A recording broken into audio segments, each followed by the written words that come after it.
years just to see you come back home. But each step that you took towards her, well, you took each one alone. And every time you said, my God, how is it up there on that phone? Well, I've been waiting on your feet just to hear you say that I'm not needed. I said I was an honest man, you said I wasn't at all, but I wanted it. Well, I think you're just afraid of the fall, but you won't be there at all, no, you won't be there. And oh, my God, I hope you're falling apart. My God, I hope you're falling and you will. My God, I hope you're falling apart. It's gonna be the start of what you are.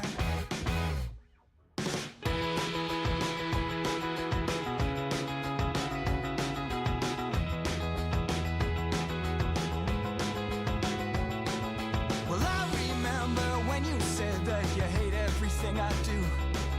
You didn't have a reason, then wish I'd given one to you. And then you would say, oh, my God, I couldn't know what you've been through. Well, I've been waiting on your feet just to hear you say that I'm not needed. I said I was an honest man, you said I wasn't at all, but I wanted it. Well, I think you're just afraid of the fall, but you won't be there at all, or you won't be there. And oh, my God, I hope you're falling apart. My God, I hope you're falling and you will. My God, I hope you're falling apart. It's gonna be the start of what you are.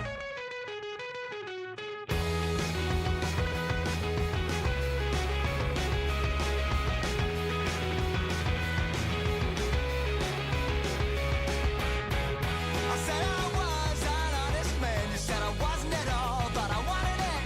Well, I think you're just afraid of the fall, but you won't be there at all, or you won't be there. And oh, my God, I hope you're falling apart. My God, I hope you're falling and you will. My God, I hope you're falling apart. It's gonna be the start of what you will. My God, I hope you're falling apart. My God, I hope you're falling and you will.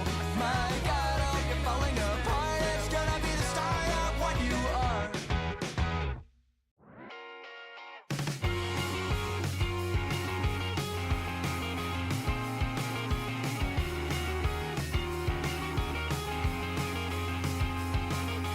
These days all I see is everything you're not. Between those melodies, it's all I've been thinking of. Since then, the lines you left behind you, they cover every bit at its home. And these days, it's all I've ever wanted, it's all I've ever wanted to know. What it is that keeps me from letting you go, I don't even know. What it is that keeps me from letting you go, I don't even know. What it is that keeps me from letting you go, it's not what I thought. I guess we got what we want.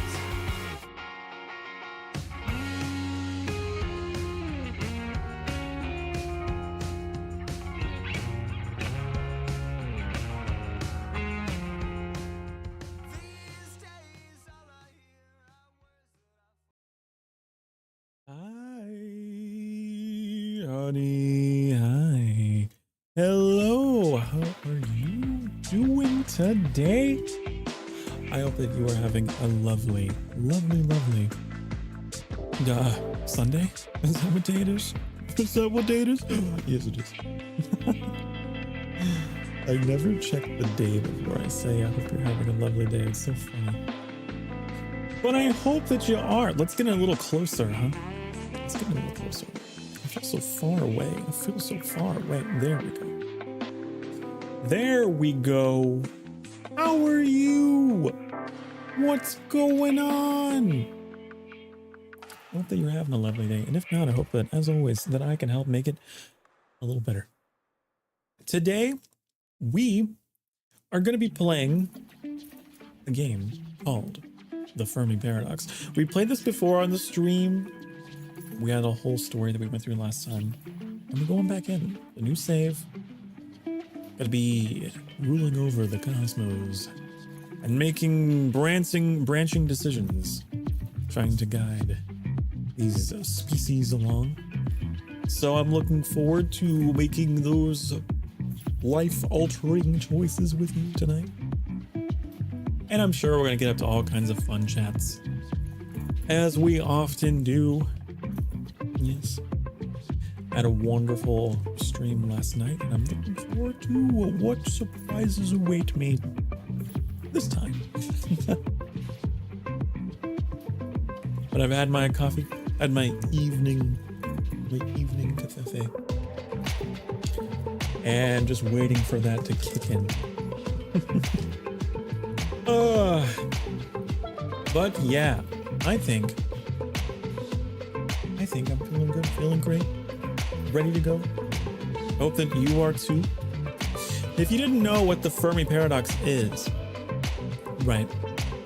It's the paradox of there not being empirical evidence of extraterrestrial life, and yet the universe and all its vastness, with all the time that's passed, not a soul.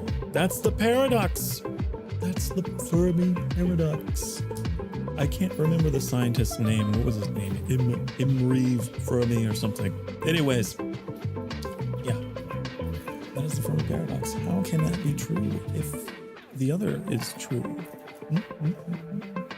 Anyways, this game's gonna get you thinking. It's gonna get you thinking, a little thunkalunkin', okay? So, let's get to thunkalunkin'. Let's get rid of that music. Let's put that on. Let's get into the game proper. Now, I have thought about putting on my own music because the game can be kind of quiet at points. I reach for my controller. This is not a console game. This is not a console game, honey. All right. As you can see, our last save was back then and there. We're starting a new one today. We're starting a new one. So, yeah. This is a really good game because, well, if you know me, I really like games that are repeatable too, in addition to the big old open worlds. I also really enjoy games that are, you can just reshuffle the deck of cards, so to speak, and just start over. This is one of those games. The Galaxy Generation. Galaxy Generation. And this is another one of those playthroughs that I'm playing now. Now that I've got a sufficient setup, I feel like I can do it justice. I remember juggling the audio last time, and well, now your prince has many fancy things. No juggling required. The planets are taking shape. All right. Now each time you start with a different bunch of star systems. Okay. You are the Galactic Gardener. Sapient life will evolve and prosper in our galaxy. Help these civilizations to grow and find each other in the vastness of space-time. But beware.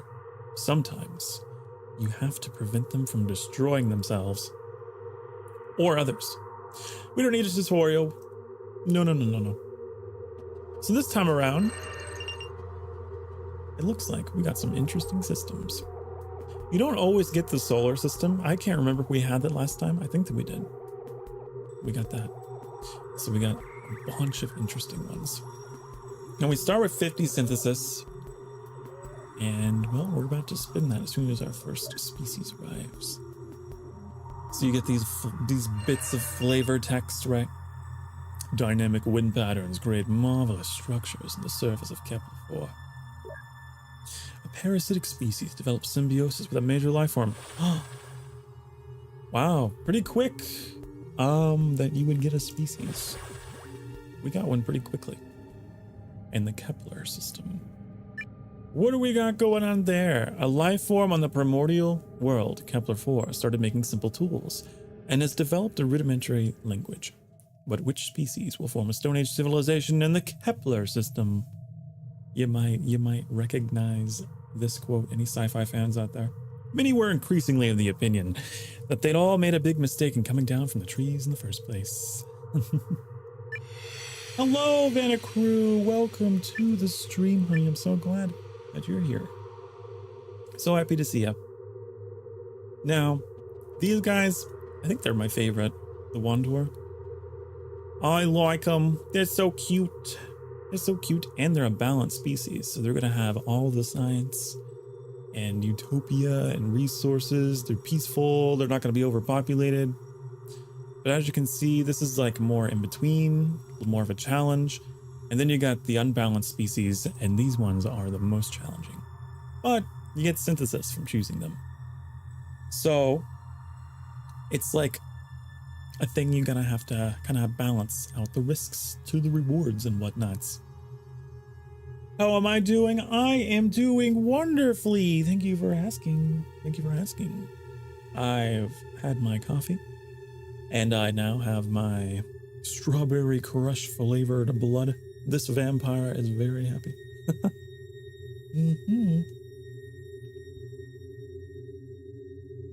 I'm good to go. I'm great to go. And I'm especially happy because next week I might have a surprise for you. I might have a surprise for a game we're going to be playing. Okay, let's get these guys because I kind of have to. Gentle and big reptiles, they roam the wide jungles of the primal world, always with a pleasant smile on their faces. They cost a lot of synthesis, but they worth it. But they worth it. Okay. So, on Kepler 4, the Wandorian civilization is born. So we just have these guys to look after for now. But in time, we're gonna get other species we're gonna have to manage. I wish there were like a perfect place to put me, because I know that there's some things you can't quite see. You can't quite see them. I feel like the synthesis is pretty important to be able to see. What if we move me over here and we move the chat? Like, what if we do a little switcheroo? You know? I should have thought about these things. We'll put you up there. I'll be down here. There, I'm just below you. Chat's gonna be over me today. Okay.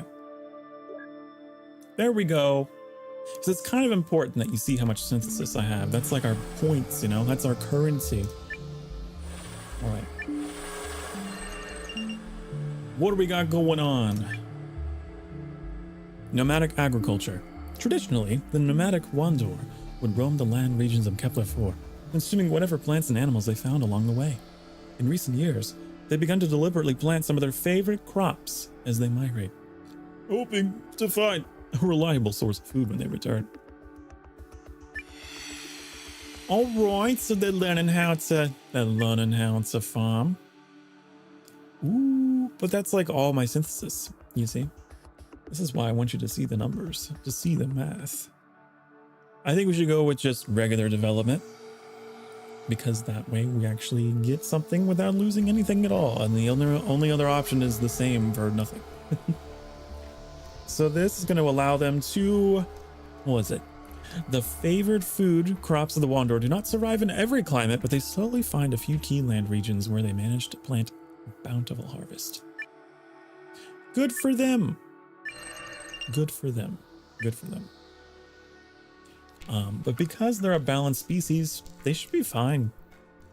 Actually, we could just kind of sit on this, you know, and just let it cook, let it go. I'm not going to be taking any chances there.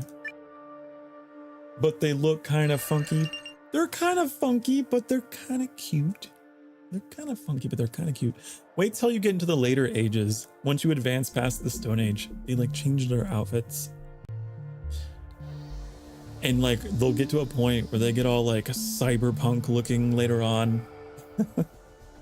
Oh, I love them. I love them. I don't really know what to choose here. We could slow down our research. That's not really a loss in my opinion in this game. I don't like researching too quickly, because if you ate it too fast, well, you end up growing too fast. We can do that. Yeah. Yeah, that's the whole thing about this game. You're like leading them through the ages, right? Leading them through the ages. I'm curious when our second species will emerge. The solar system is over here. Here is the mortal world, Earth. Over here. I'm curious if we'll get a species here this playthrough. It's different every time. Where was that? Oh, they're all the way over here. All these systems are pretty close together too. So we might have a whole party here. We might have a whole get together here. All right, let's make them peaceful, right? I want to take care of them. I want to treat them well. Get as much synthesis as we can. Because there's also a chance of extinction events to happen, so you want to make sure that you got enough synthesis to save it. Oh, depopulation. This isn't an extinction event, but the Wandor tend to avoid settlements and instead roam the regions of Kepler-4 alone. They rarely meet others and mate infrequently. Offspring are sent away as soon as they reach adolescence. Whosoever is delighted in solitude is either a wild beast or a god. Francis Bacon. So they become a bit introverted. That's fine. That's fine. I love my introverts. I love my introverts. But it is going to result in some depopulation. I mean, why not just prevent it for nothing? Loneliness overcomes the Wandor, so they reject their solitary lifestyle to once again band together in clans. Yeah, I guess we'll prevent that behavior. I mean, I really don't want them to depopulate. The cool thing about this game is that all these little choices, they add up and they build a culture for the species that like carries on into the future. So all these little decisions, they matter in the long run, right? Let's give them a little more utopia. I generally like to slow down the research, like I said, because it's not a loss to me. Make sure that they're nice and controlled. Yeah. Slow them down. As you can see, though, there's some flavor text. The sun will go dark if we fail to make sacrifices to the gods. Because they're like still very tribal, right? Something that I do like to do, I don't mind a little bit of depopulation at the end of the age, because once we age up, we'll get more population. So it's kind of strategic in that way, if you can time it right. Ooh, second species. A second, sapient life evolved on Virgo. A life form on the ocean planet Virgo has started making simple tools and has developed a rudimentary language. Which species will form a Stone Age civilization in the Ross system? Right, so this is the other thing about this game. Yeah, we know. It's not just all like land-dwelling species, right? There's a chance that you'll get a species that is like aquatic, like this one, because it rose up on an ocean planet. We don't have enough species for the perfect ones. These like squid-like, squid people, it even says in the description. But we could get these. These are giant anemone animals. Or we could get these. These are predatory jellyfish creatures. But again, I'm not a big fan of the unbalanced ones because they can get a little crazy. We'll go with the anemone for now. We'll go with the anemone. It'll give you a chance to see. You can see they start in the seaweed age, right? Because they can't cultivate stone. They're cultivating seaweed. So that's their whole thing. So they got their whole thing going on. Oh, we got an event for the Wandor. They're growing. What are they doing? At the confluence of 3 rivers, the Wandor find an uninhabited valley with plenty of luscious food and without any competition or predators. They can settle and grow in peace here. Well, good for them.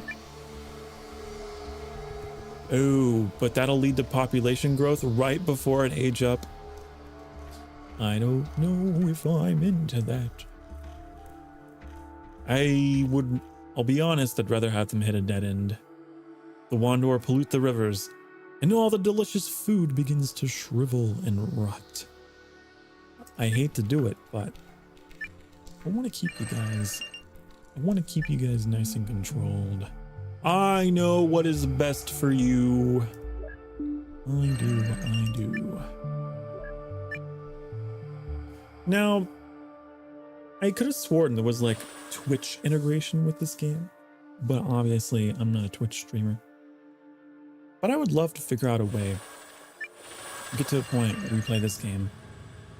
We can possibly make decisions together as a community, you know?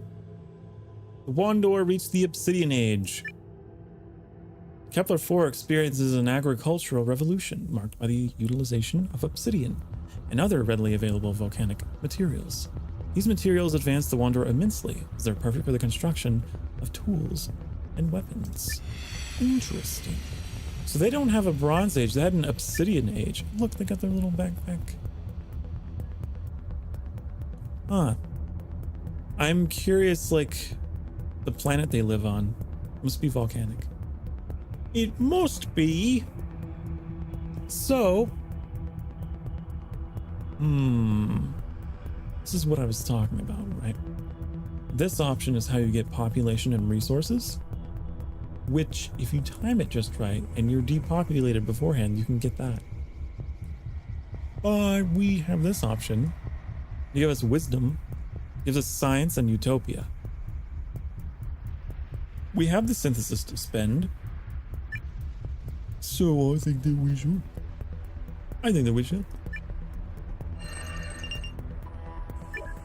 All right, and they're well on their way through age 2. Yes, and it is possible for these species to meet each other if they get far enough along, but it's very difficult.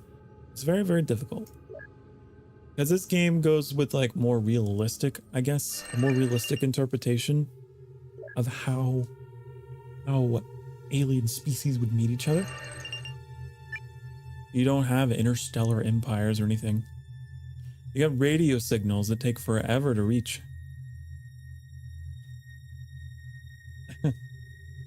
I'm putting you on my community page. I'm gonna say something nice about you. Plus, my tag you, but anyways. They're starting to look kind of cool. You're silly. Thank you, though. I appreciate it. You're too kind. You're too kind. I know I play a lot of wild things. I'm a variety streamer. I can't help it.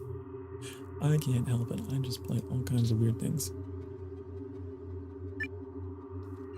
So yeah, this is a fun little game. Just kind of watch the galaxy grow. Just watch it grow. All right. How are the seaweed people doing? What are they up to? I like how their resources are beast feces. I guess they're plants. Okay, what's going on? Warrior code. As the Quasi develop, many trunks manage to defend their place in the world only through force of arms. Over time, they come to adopt a strict warrior code, believing that true honor and nobility can only be earned through acts of battle. Ooh. Ooh, should we get some warlike? Get some warlike behavior. And that is generally not good. You generally don't want to have warlike behavior in a species you're trying to carry through the ages. But hey, look at how humans turned out.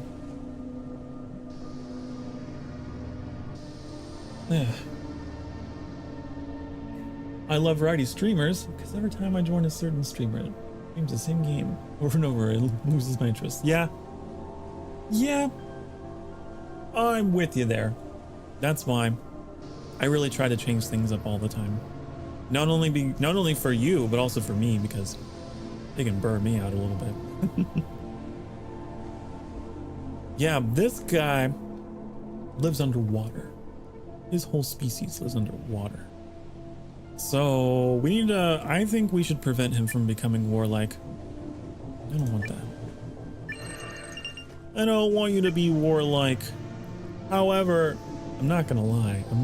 Off stream, I've had a lot of fun raising like all aggressive species and just letting them fight each other and get into all kinds of horrifying like random events.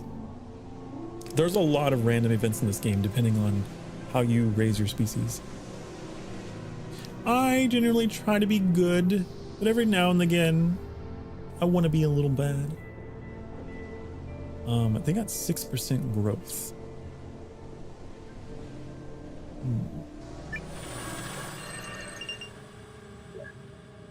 Are we gonna grow him? I was just saying, he's got 6% growth. So I think he'll be fine. I think they're gonna be a-okay. We need to watch the resource scarcity and see what happens. It is going down a little bit. It is going down a little bit. I'd like to slow them down. I like to slow them down, get rid of that population. Because I mean, it is good that they're growing, but also I find one of the quickest killers in this game is overpopulation. Give them a little more resources. Give you a little bit more peacefulness, and some more resources. There's a lot of ways to run a species extinct as well. Not just overpopulation. All kinds of ways. There's also underpopulation. I've had that happen before. I've had a species get down to like a dozen and it's like they just fade out of existence. It's so sad. Down in the hot, deep rifts of the crust of Kepler-4, the Wanderer find molten precious metals. These metals are extremely dangerous to mine, but the liquid gold rush draws a lot of adventurous prospectors to the uninhabitable depths of Kepler-4. Oh. Mining the gems, are we? Okay. This is interesting. I don't like this. I don't like this. Because the good option is like way more synthesis to make on.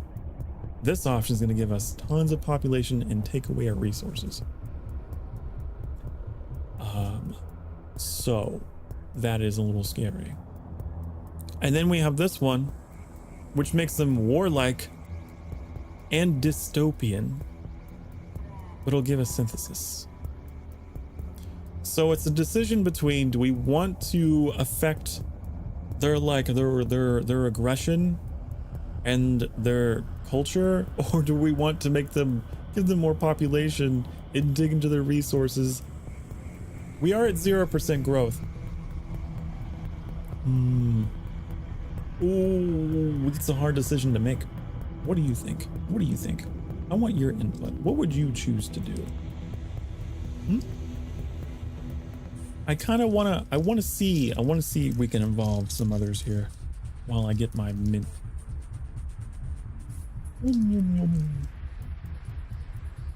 I need to figure out how to do polls. That could be really fun. That could be pretty fun. So yeah, this will awaken the worst instincts among the Wanderer. That's not good. And this. Many Wanderan prospectors get incredibly rich while mining the mines. Mining the riches. We could take a chance with this. I think we'd be fine. You know what? I think we'll do this. I've overruled. Yeah. Population growth might be good, but you gotta be careful with other stuff. Yeah. Well. Yeah, look, 12% growth. See now? Yeah, we gotta be careful. We're gonna keep a close eye on these Wanderer. Look, we can bring it down. Bring down that population growth. Just kind of hold out. They got 22,000 years worth of obsidian deposits to burn through.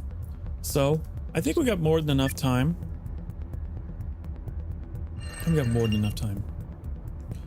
We don't want more age up. We don't want any more science. That's for sure.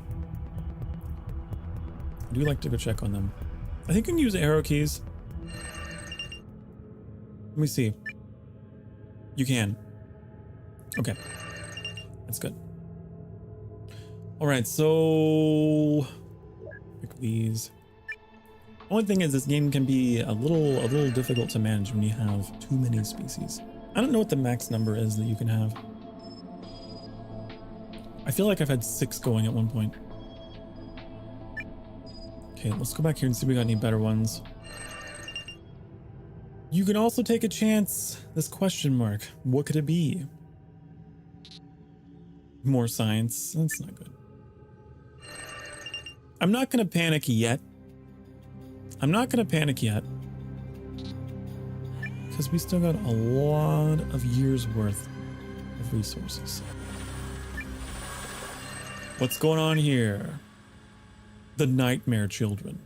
The Quasis come to believe that nightmares are messages sent by mighty spirits.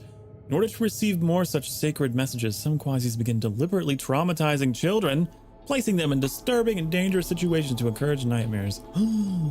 That sounds quite bad. That sounds quite bad.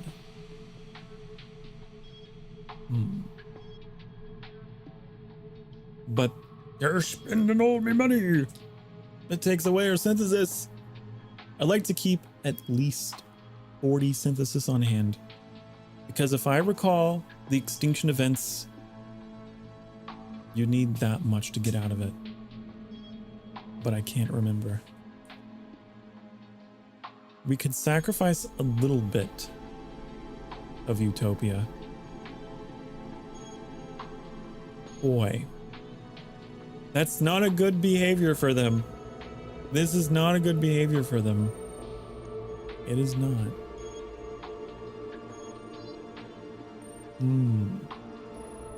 What do you think? Do you think that we should spend 10 synthesis to prevent this? Or do you think that we should eat it and just have a little bit? I certainly don't think this one's worth it. All the moral penalty here for just 7.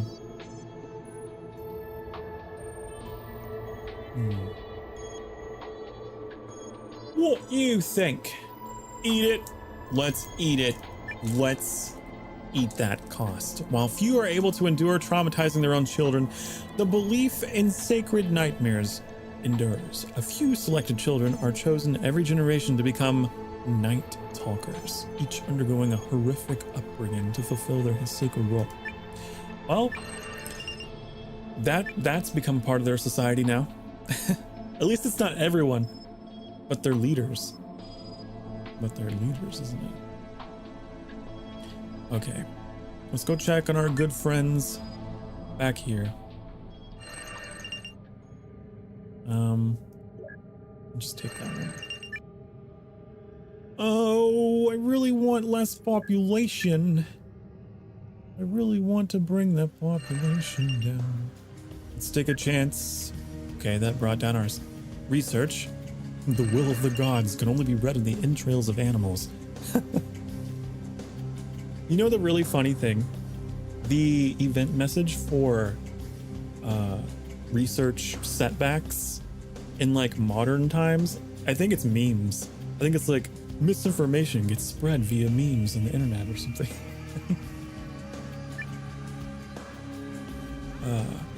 For now, that's the best we can do, is buy time. Keep them a little ignorant until we can get that down. Okay. The Quasis reach the cultivation age. Quasis learn to mine simple metals, which they shape into a variety of tools. Using these, they can more easily prune their own growth and till the soil beneath their roots. They also begin domesticating and breeding animals, using them as beasts of burden, protection from herbivores, and a source of fertilizing manure. Isn't that interesting how a plant species would, like, their predator would be herbivores, so...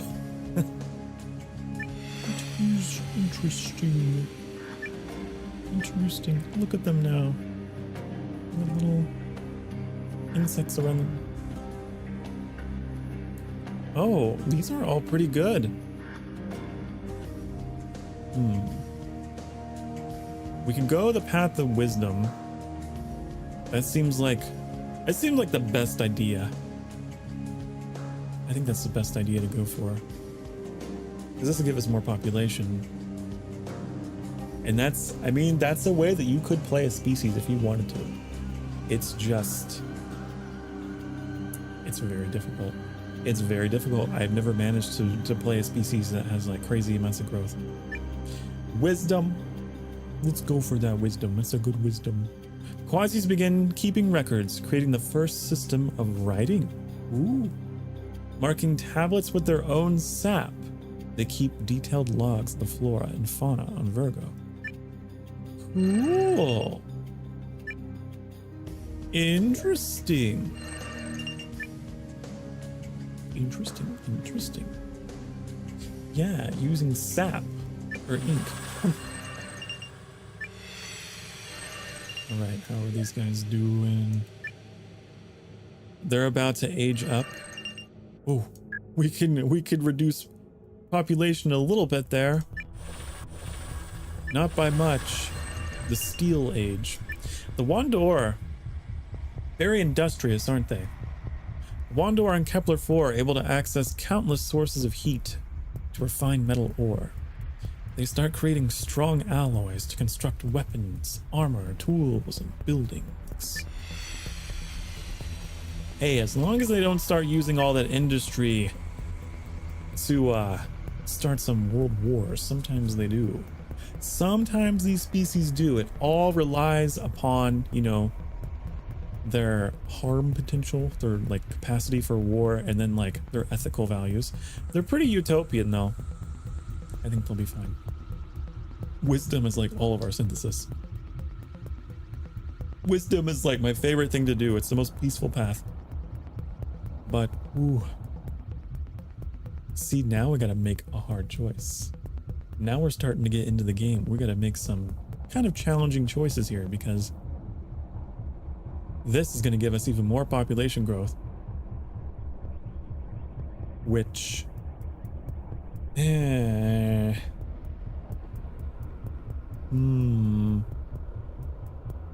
That's a rough choice.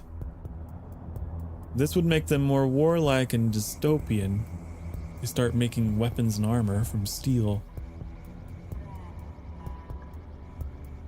We don't need power yet, do we? What do you... Oh,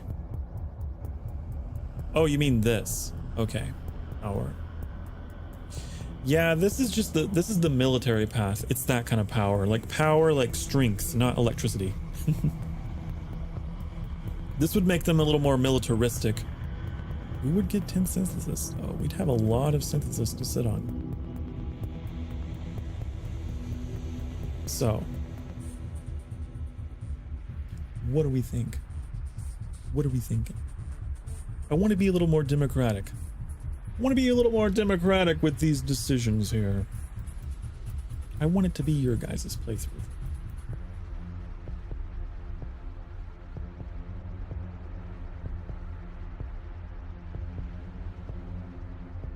Each choice involves a risk of some kind, right? We use all of our synthesis, but we get all the good things. We gain some. We become more warlike and dystopian. Or we get nothing, and we take on extra population. And some extra resources. So it helps a little bit. But if we do this, then we'll really have to really try and get that population down. Keep that research down. But I'm willing to take on a challenge if you are. You want to go for the wisdom? We can do the wisdom. We can keep the Wandor nice and pure.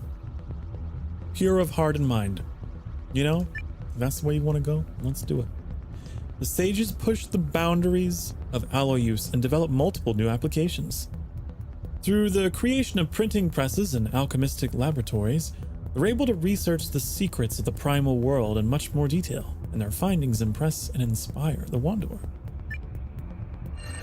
Goodbye, synthesis. Now let's hope we don't encounter an extinction event, right? But it's fine. It's interesting, right? I think it's interesting to allow you to decide the playthrough, because I get to play it a different way. Because my problem is I overanalyze and overthink. It's nice to have a second opinion. The Regal system. We've got a third species, a life form on the ice planet. Ooh. Regal 7 has started making simple tools and developed a rudimentary language. Which species will form a Stone Age civilization in the Regal system? An ice planet? That's pretty cool. So you guys get a chance to see like all three different, I think that there's other kinds too, but you know, like 3 different evolutionary paths. That doesn't always happen. Sometimes you'll just get stuck with all the same types. So what do we got? The balanced species, which is these fish, furry fish that live in the ocean underneath the sea ice, but of course we can't afford them. We have the Kular. These are like mammals, big old pig creatures wandering the ice plains to compete with others of their kin. Kind of like the tar in a World of Warcraft almost. And we have the Dorloth, another plant species. They dwell deep under the ice, rising at nightfall to wander the surface to feed on other organisms for nutrients. So like I said, this is always going to be your predator species. So you've usually got like, this is like your peaceful herbivore, and then your kind of in between omnivore, and then you got your just absolute carnivore, right? So what are we thinking? What are we thinking? Do we want to experiment with a more predatory species? We get a bunch of synthesis back that we spent. That is an option. Or we can go with this one. A nice safe option. Wouldn't gain any synthesis or lose any synthesis.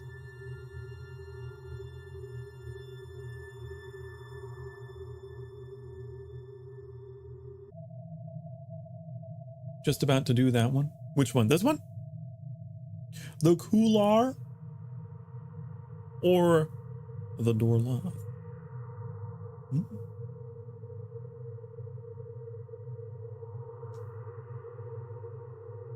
The unbalanced species. Okay. Ooh, Vanacrew.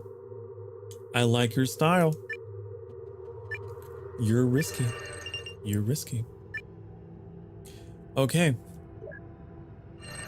The Dorloth civilization is born. Now, a really fun challenge to do with the predatory species is challenging yourself to try and make them peaceful, right? Because they start dystopian and a little warlike. So it's kind of fun to be able to challenge yourself, like, can I turn them around? Can I redeem them? All right. Might as well risk our life. That's part of the game though, right? I think one of the most fun parts of the game, you could play it, you know, the quote unquote right way and really think about your decisions and overpopulation and things. But it's also just as fun to just experiment, right? And see what happens. All right, the Quasis. These are the seaweed people. A powerful Quasi speaker becomes obsessed with precious metals and gemstones. To show the world the wealth they command, the speaker orders a massive project to dig for gold, silver, and jewels. Huge mining complexes are planned all across Virgo. It's on the ocean planet, huh? So they started mining as well. Oh. Interesting decision. We could prevent this entirely, so we don't lose any resources, which would cost 20 synthesis. We'd have some regular development, which would eat into the resources a little bit, for none. Or just go crazy. They're just mining so much gold. A little bit of synthesis, plus 10. It's not a little bit. I guess this is an okay amount. But as you can see, we got 7,000 years worth of surface metal deposits.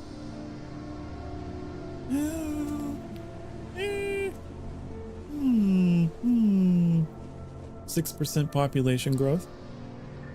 If we could bring that population down, then maybe it wouldn't be so bad. But hey, that's just me interjecting with my playstyle.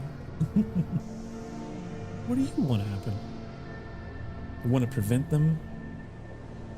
Whoa, radio speakers cut short and outcasts sneak into the Golden Palace and assassinate the ruler, stealing as much as they can carry.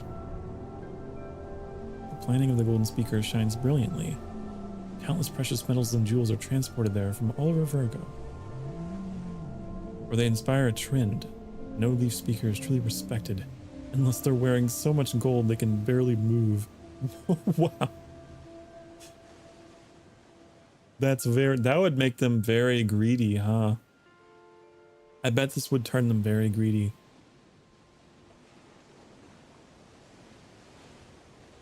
You want to go for regular? All right, let's do that. The planting of the golden speaker shines brilliantly as countless precious metals and jewels are transported there from all over Virgo. Cool. All right. Let's check on our Wandor friend, or wait, where are they? Where is everyone? Let's take a look. Interesting. It's not regular that I have my first 3 species so close to each other like this. In a line, even. Let's check on these guys. Let's check on you. I really want a depopulation thingy-do. I really do. If I could. All I can do is stop them from aging up as much as I can. Okay, nothing desirable there. Oh, they have 12% growth, right? Because they're unbalanced. I completely forgot. That could be a dicier situation. Give them some resources. Depopulation for Kepler. We do. I'm keeping the research down to buy us some time. They got an event. What is this? Knowledge. Heralds of Fire. The vegetation of Kepler 4 is resistant to its volatile environment, but in cyclical episodes, large segments of iron. Wait, large segments of flora. I don't know where I got the word iron from. Of this primal world burn to ashes only to regrow years later. Curious scholars venture to the heart of these mega wildfires to explore the nature of this phenomenon.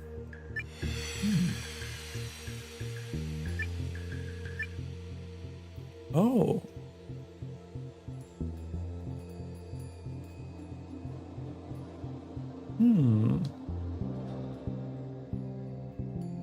Interesting. I mean, I don't know about this one. It is a civilization pillar.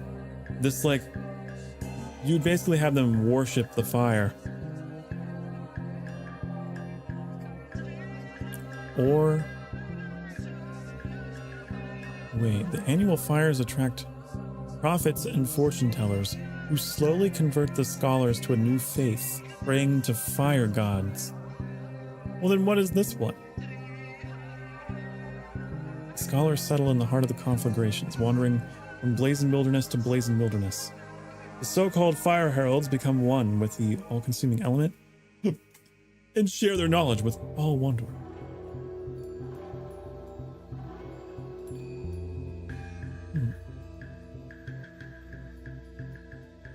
This one seems to be the more religious one, actually.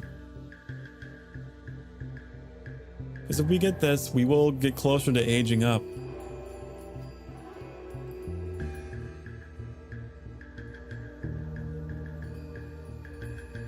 but you get a civilization pillar. Or we can just go for the dead end and get ourselves some synthesis. Why is that such a hard word to say?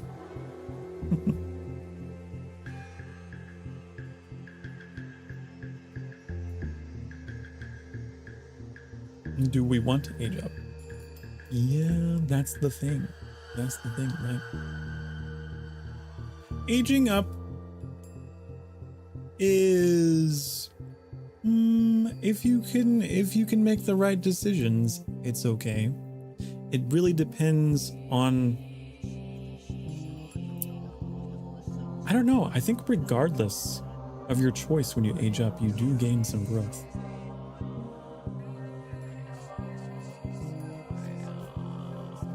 If it were me, I would go with this, just because I'm afraid of aging up too quickly.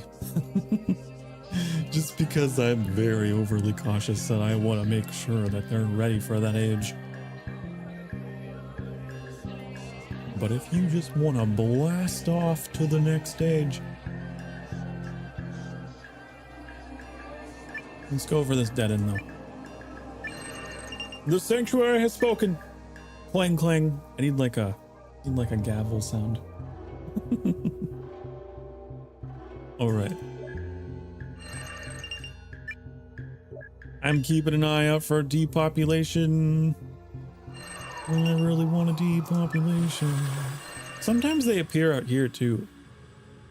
Let's see.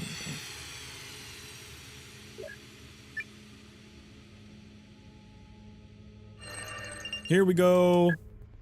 That's good. Okay. Each one of those reduces it by 2%. That's good. We got that. These guys, I'm a little concerned about. I think we're going to try to keep them in the Stone Age. These more predatory species, I like to really hold down. Because, boy, they breed like crazy. They're usually my first species to really start encountering problems. These guys...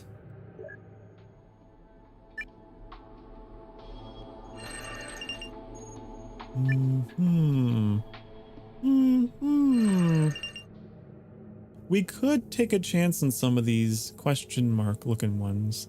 Sometimes there'll be a depopulation, but sometimes you'll get really bad luck and they'll give you more population. Ooh. Natural hazards reduce the wanderer population. Good. Got enlightenment. Complex burial rites. Across Regal 7, Dorloth begin developing sophisticated burial rites for their dead. These ceremonies show reverence for the past and the willingness to remember those who came before. In some cases, an entire scrub might come together to create a gravesite that will last for centuries. Ooh. Interesting that the more predatory species is the one that got this one. Huh. Wow. We might be able to redeem the Dorloth. Look at that. It's not that much synthesis. So we got 68.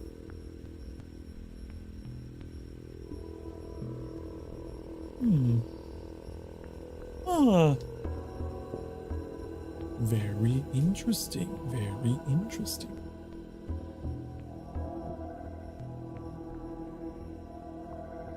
What is that? Is that a 2? You gain 2 synthesis for denying it? That seems like the bad choice. I don't want that. I think we can all agree that this is the good one. I'm pretty sure this looks like the payoff is definitely worth it. It's also a civilization pillar. Whatever their other differences, all the Dorloth scrubs share a reverence for the dead. This creates a bond of respect and understanding among the peoples of Regal 7. Unless we want to roleplay a little bit. But I think this is good. We want to redeem them. Look at all that dystopia go away. Yes. Now they're neutral. Okay. Good. Good. Wow. That was a really good event to get for a species like that. That was real good luck. Okay. These guys, I think they're going to be okay. I think the Wanderer are going to be okay.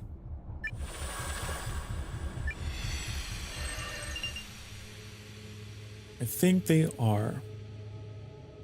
6% growth for these guys. What about the door lock? They were at 12%, weren't they? Yeah. We could take a chance. Let's see what happens. Oh, that just reduced the research. I'm fine with that. I'm fine with that.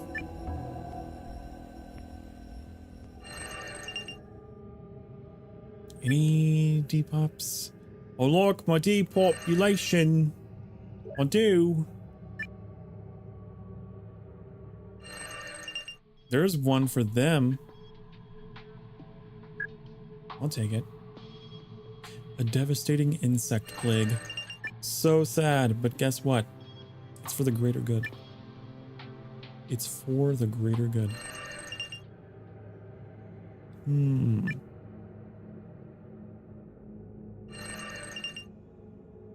Give them a little bit of utopia. Why not? Look at them now. They're utopian. They're barely utopian, but they are. The Ross system's growing fast. I can't remember which one that was. Was it this one? There's 3.2 million of them. Which one is our highest population? Is it that one? This one's 3 million. That one's 4.5 million. Actually, the Wanderer are our highest population. But they're in age 3. So by the time that other species reaches age 3, they probably will be the highest. They just have to catch up.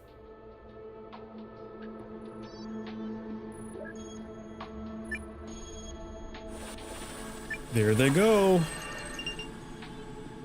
The pollination age. Advanced metalworking techniques make it possible to maintain large soil fields and create effective weapons to fend off fauna. Most importantly, pollinating insects are now domesticated, sparking a social revolution of directed reproduction. Oh. The pollination age, huh? Interesting. So, we got our 3 paths here for this age. Wisdom. It's going to take away a whole bunch of synthesis. And then we have advancement, which is going to be population resources, which I just... Oh, that choice always scares me. That's my desperate choice, just because of my playstyle. And then there's the power, the path to power. It gives us... That's going to undo the... utopia, the little utopia that they got.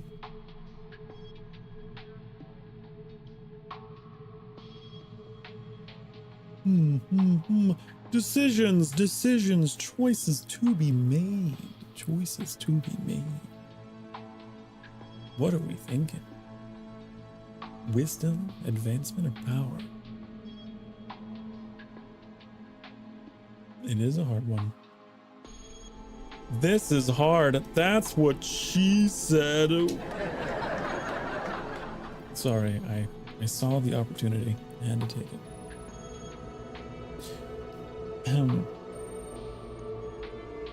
So yeah. We could go this way. But if we go this way, we are really banking on the fact that we don't go extinct. Because we're only going to have 22 synthesis left to spend. But hey, we've been playing it risky so far and we've been fine. We haven't had any kind of crisis come up yet. Are you feeling lucky? Are you feeling lucky?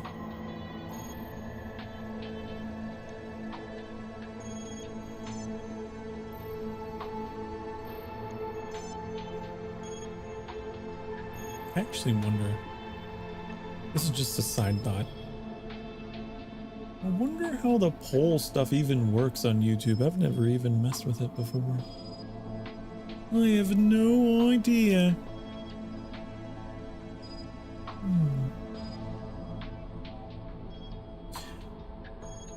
Maybe power just for luck and hopefully it doesn't get bad.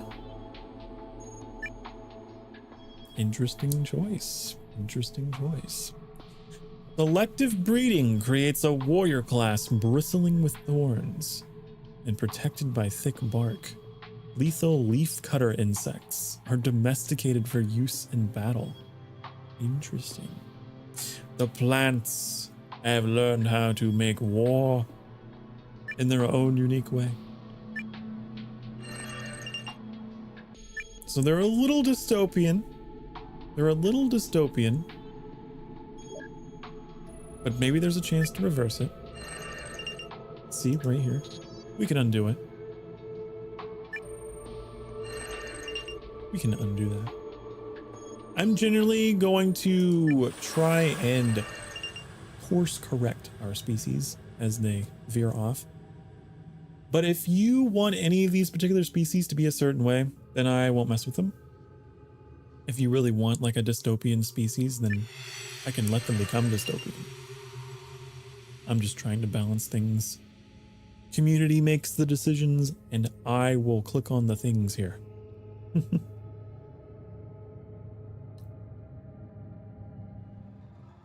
I really would like at some point to look into how to do like on-the-go polling.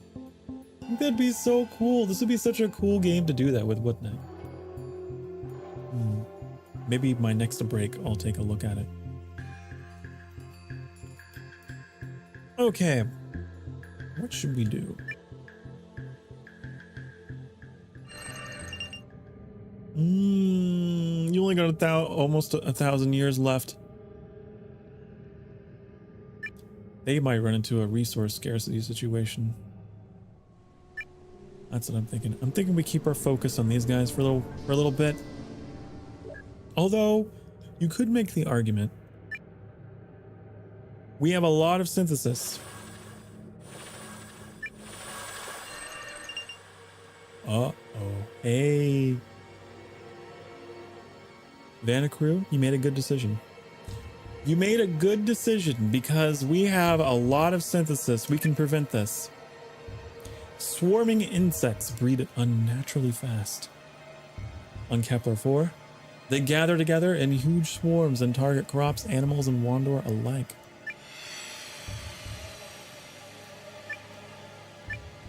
Fortunately, wow, that costs 60 synthesis too.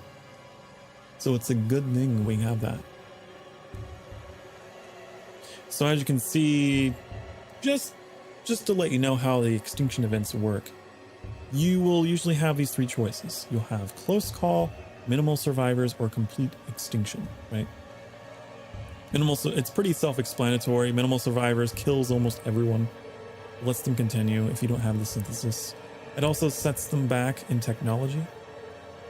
And this one just is game over for the Wandor. They're gone. They're removed from the game. Obviously, we're going to go with close call. We got the synthesis to spin. After the first great swarms gather, the scholars observe the egg-laying patterns of the locusts. They trap isolated locusts and collect and eat their eggs. There we go. There we go. How about that? So hey, you made a good decision. You made some good decisions, Vanacrew. Maybe some decisions I wouldn't have made because they were pretty risky, but you got them enough synthesis to survive. So in the end, it paid off. In the end, it paid off. I want to go check on these other species here. I'm going to go check on them because that one is a concern. This one's the biggest concern. Let's camp out on these guys for a bit. Let's camp out on them. Yeah, we only have 16, but guess what? It was for a good cause. We saved the Wandor. We saved the Wandor. I think we're at a point we should probably start gambling here in hopes that we get a depopulation, because they are going to just look at that tick down. 1,000 years on the scale of the cosmos is not that long. It's not that long. Give them a little utopia, why not? Sure. Oh yeah, we should probably be focusing on this, actually. I should probably be picking up some synthesis 1 point at a time and hoping for an event. I want to gamble though. No, that's not the right one. Damn it. Oh well. The dirigible age. The Wandor and Kepler-4 managed to construct lighter-than-air vessels filled with buoyant gases to safely traverse the otherwise impassable tracks of lava and volcanic wastes. This allows them to go on long-distance global travels. Ooh. Cool. Obviously, wow. We're not going to be able to choose wisdom this time. But both options cost nothing. So, what are we going to go with here? Do we want advancement? More population, more resources? Or do we want power? More warlike, more dystopia?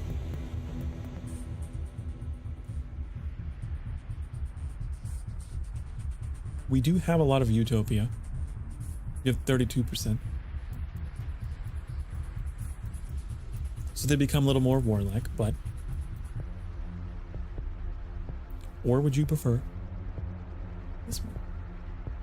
Power, power, okay. All right. All right, let's do that. War dirigibles are filled with steel lancers equipped with simple firearms, born and raised in the hazardous environment of their primal world. These Wandor are dropped into other societies to plunder and kill without scruples. All right, so the Wandor, you know, they got an era where they were, this is their villain arc for a little bit, but they're still good. Still 27%. They're still all right. They're still a-okay. What's happening here? A great war threatens Regal. Here we go. The first species to have a nice big old war. The weather cycle starts to change in Regal 7, warming regions of the planet and melting ice, revealing valuable tracts of land. Multiple scrubs claim these territories as their own and send their hunting bands to war over them. Ooh. I would have expected no less from these guys. I would have expected no less. Let's see here. Obviously, we can't have peace. That's impossible. We can go for regular conflict or total war.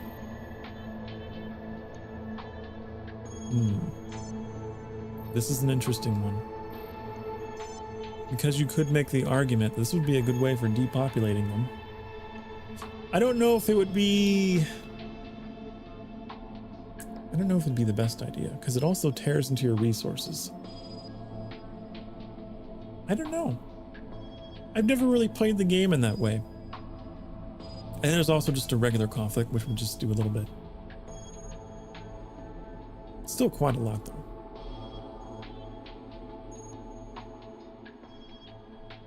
What are we thinking? What are we thinking? Oh, you can. Oh, I think I figured out how to do the polling.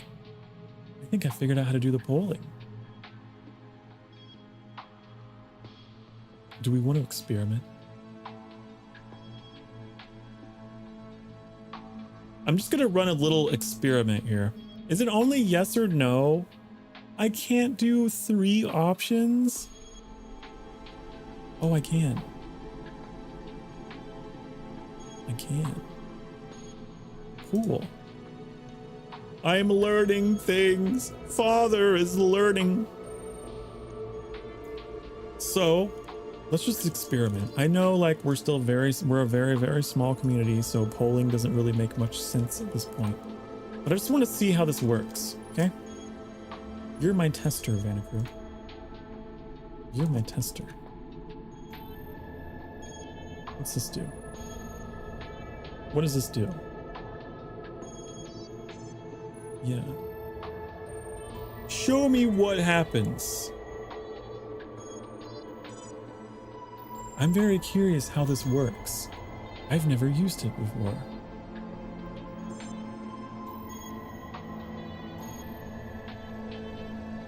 Ooh. How do I open this? Okay. Interesting. So it's like a percentage thing, isn't it? Ooh, cool. Okay, Total War it is. I like that. Okay, that's a lot simpler than I thought it would be. Cool. Cool. Neato burrito. We're gonna have so much fun now that I know how to do polls. I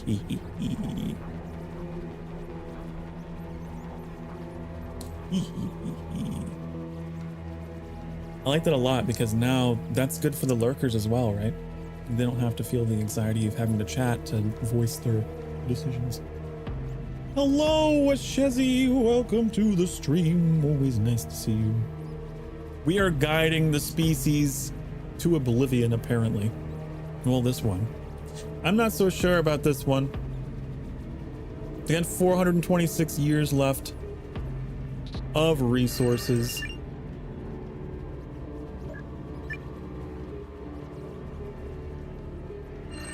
Oh, but you know, they're down to 0% growth. So you know what? I think that the Total War actually helped reduce their population. So maybe they can stretch out these resources. So from now on, are we using polls? You know what? I think that would be the easier option. I think it'd be the cooler option too. It's fun. Okay, let's just hope and pray that they pull through this aftermath of their world war here. I think they'll be fine. 466. Is it going up or down? I can't tell.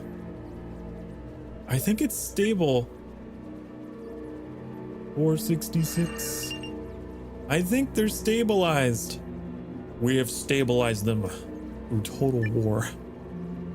Okay, how's everyone else doing? These guys I'm gonna depopulate. Keep them nice and depopulated. Oh, and they get an event. What do we got going on for them? The Quasis design complex siege engines.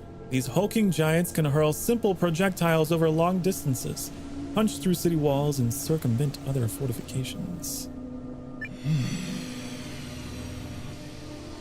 Yes, father is learning. Yes. It's fun, honey. I'm having so much fun, not just being able to like interact with the community, but learning things in regards to the streaming.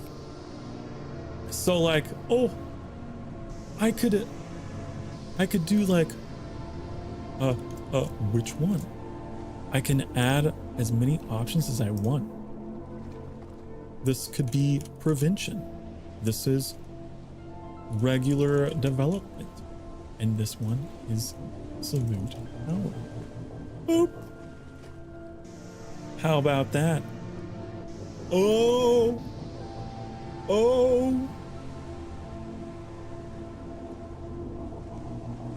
What do we want here? We can prevent it entirely, which uses like all of our synthesis. We can do regular development. Makes them a little more warlike, but it doesn't cost anything. We do absolute power, where they become very warlike. You get +2 synthesis. But hey, Maybe you're a role player. Maybe you're like, hey, maybe the quasis need to be a little more aggressive. You know? It's however you want to play.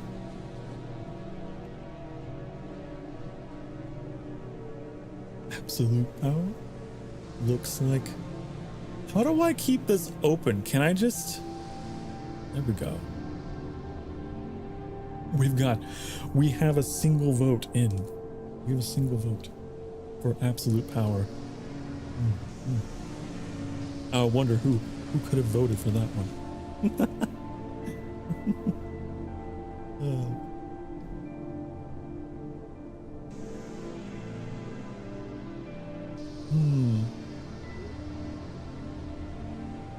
It is an interesting way to make decisions as a group, is it not? Is it not?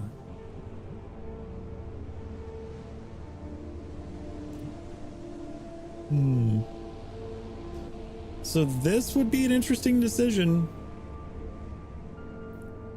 If that's what you want +2 synthesis and just an absolutely aggressive anemone species.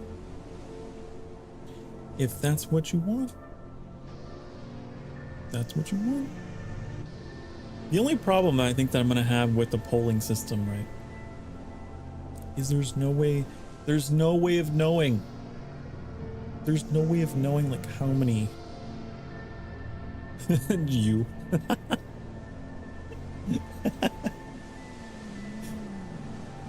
we need to have a time, right? We need to have a timer. I'm gonna end it here. I'm gonna end it. I think what I'll do is I'll have the poll up for a minute. Right? We'll do that. That's what we'll do. I was gonna say because there's no way to gauge participants, right? You can't just lock in the participants. Because the YouTube's viewer count is very deceptive. It's very deceptive. So I never know. I never know who's here, honey. I want to see what your population is without clicking on the thing. Okay.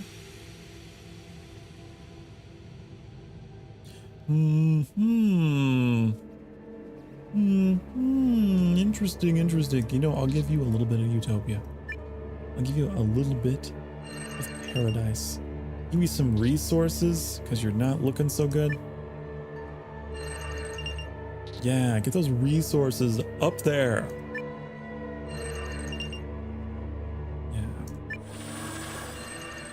So the Dorloth may live to see another age. Seems to be doing pretty well. All right.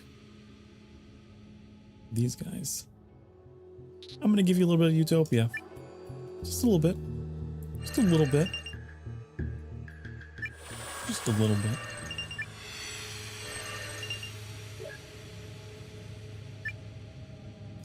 I'm having all kinds of ideas now, right?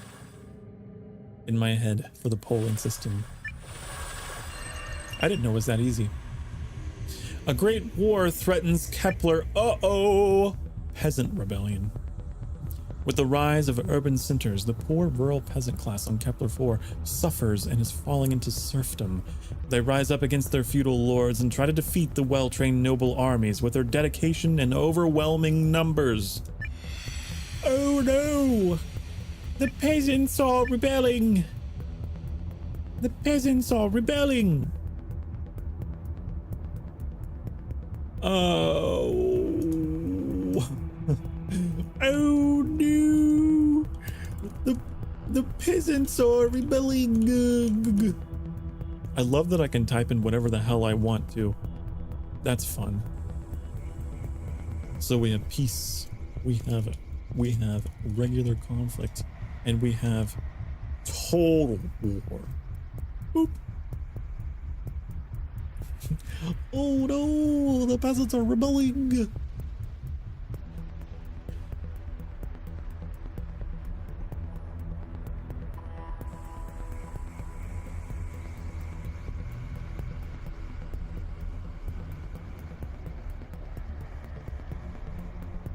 All right, we're gonna give it a minute. We're gonna give it a minute as we look at these options. I'm curious, by the way, does it give you the option to retract your vote? I'm just wondering how this works. Or like, would you make your vote? Is it final? I have no way of knowing. Can I vote on my own poll? Can I just be like, can I wait? Can I weigh the vote? I can't vote. I am not allowed to have a vote. I see. All right, time's up. Pencils down. We're gonna have peace. The peasants walk away in vast numbers towards greener pastures. The heavy hand of the state doesn't need biting, since the farmers are capable of feeding themselves. Will you bite the hand that feeds you? I guess not today. It has been an hour. I should end this poll. It's done. Okay. So that's kind of cool though, because this means we can make all kinds of decisions like in all the games that we play. Like if we're playing a game that has like a tech tree, we can be like, which technology do you want to research next? Or, you know, that's cool. I'm looking forward to that. I am going to go ahead and take a quick break because it has been an hour. It's been an hour. So if you have been here for the past hour as well. Oh, let's move this. If you've been sitting for the past hour, now is the time to get up and spread those butt cheeks. Get up and stretch. Stretch, stretch, stretch. Reach for the sky. Wiggle your toes. Wiggle your fingers. Maybe get yourself a drink, a snack, whatever it is you need. I will be doing the same. And I will be right back, okay? Mwah.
Hi, honey.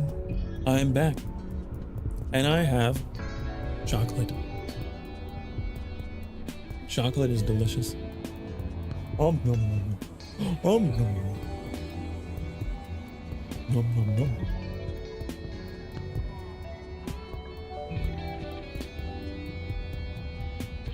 You know what I'm curious?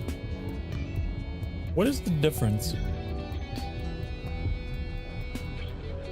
between the polls and the Q&As, honey? What is that?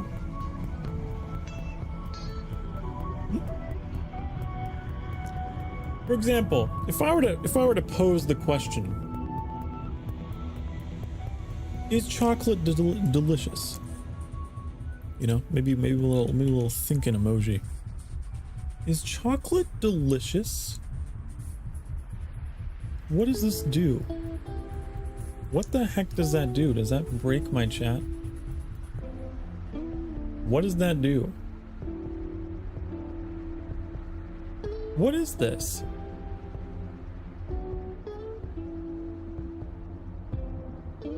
What in the world? Q&A allows viewers to ask you questions. Huh? What do you mean? How so? How so? Oh, I thought I was the one asking the question. Am I not the one asking the questions here? Is it me?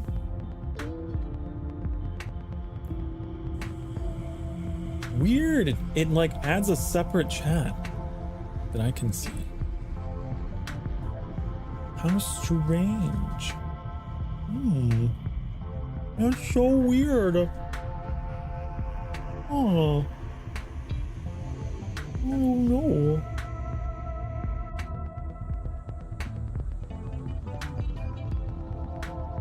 I don't know how that works. It adds a questions tab for you to look through. You can see all the questions people asked you. Your text is just a topic. Oh. Oh. So. What the heck? Oh. I see. So this is something that wouldn't actually show up on the stream, like, for anyone else to see. I'm very curious. Can you guys see the Q&A in the YouTube like live chat, or can only I see it? The notes Vanacrew just said something. I'm learning today, honey.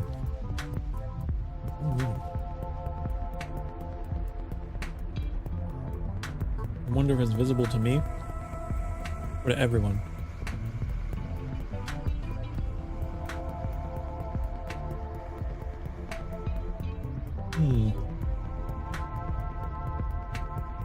Only I can see it.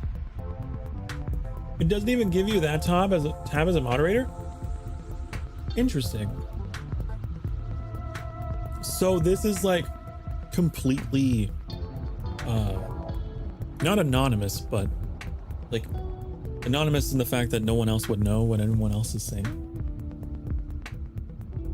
Is that what that is? Weird. Huh. Well, I have a way to ask you. This is like a confession booth, is what you're telling me. This is like a confession booth. You confess to me your sins, and no one else in the chat will know but you and me. Is that what this is? That's so funny if so.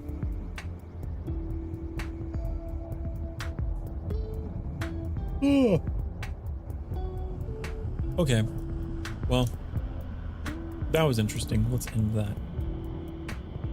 Let's end that Q&A experiment. Weird! But hey, we're learning. I don't know what context I would need that. I don't know. Maybe like for a just chatting stream, you put up a Q&A so that you be like, confess to me your response to this, but like you want me to know, but you don't want anyone else to know. You know? You know? Maybe that's what it's for. I just realized my break music is still on, isn't it? But I kind of like it. I kind of like the vibe. kind of like the vibe. Can we like turn off the game music, you think? Because we could turn off the sound effects, but like, it's so weird why it's that. Oh yeah, this has a Twitch connection, right? What does this do? Is that just everything? What a weird slider. What a strange slider. We could just have this off and just have her. I can still hear the sound effects. Weird. Some games have the weirdest audio options. You know, it's always the audio options that are always the weird ones. But I like this. Let's keep our music on and just have the game music muted, because it makes it a little cozier. All right. We are going to look around at other species here. Well, also, I'm a little dumb, honey. What is an AMA stream? What do you mean? What is that an acronym for? Is it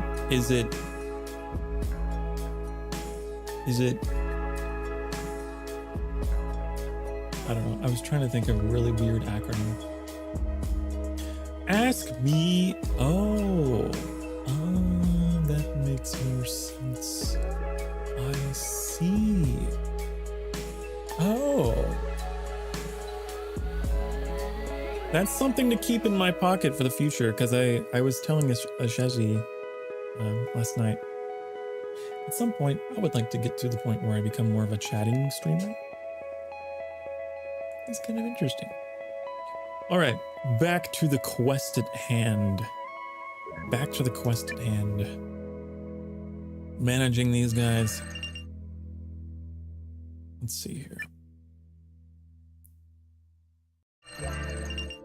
These Wandor. I feel like everyone's growth is doing pretty well. I'm pretty satisfied here. I don't really have any courses to correct at the moment.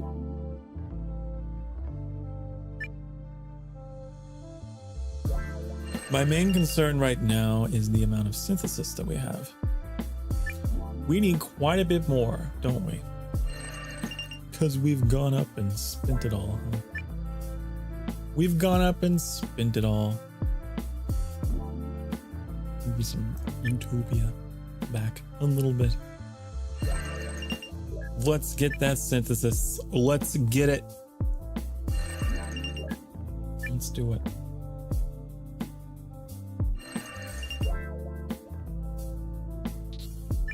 Try to reverse course with the dystopia. I'm gonna try to help them. With some growth and Regal.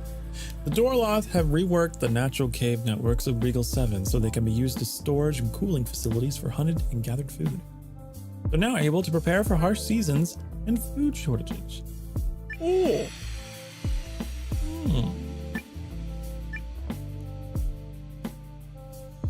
Ooh, now this one's interesting. But a whole lot of population, a little bit of population, or none. You know what I really need? I need to keep like a text document open so that I can have things I can very quickly copy and paste into the options for my polls. You know? I think that's a great idea. Give me a minute to get these typed out.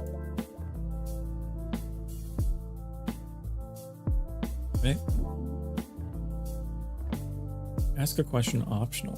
What happens if I don't fill that field? What happens if I don't?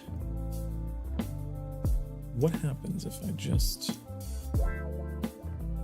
if I do this? What if I do this? Oh, it still shows. It is indeed optional, isn't it? Interesting.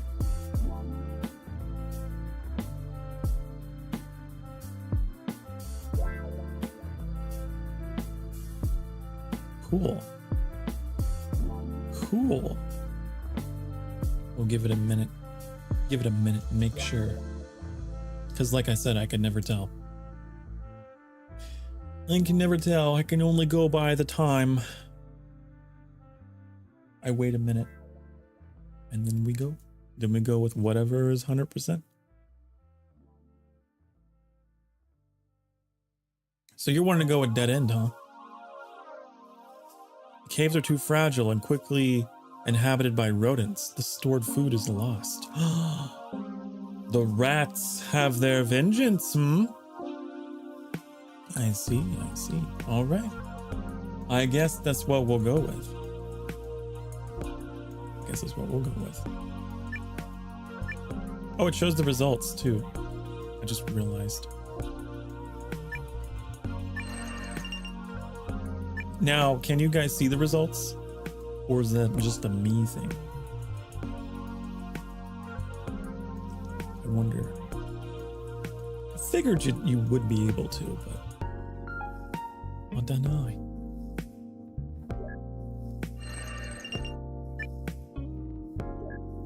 We're gonna keep at it here. Getting that synthesis, getting that sweet, delicious, delectable synthesis.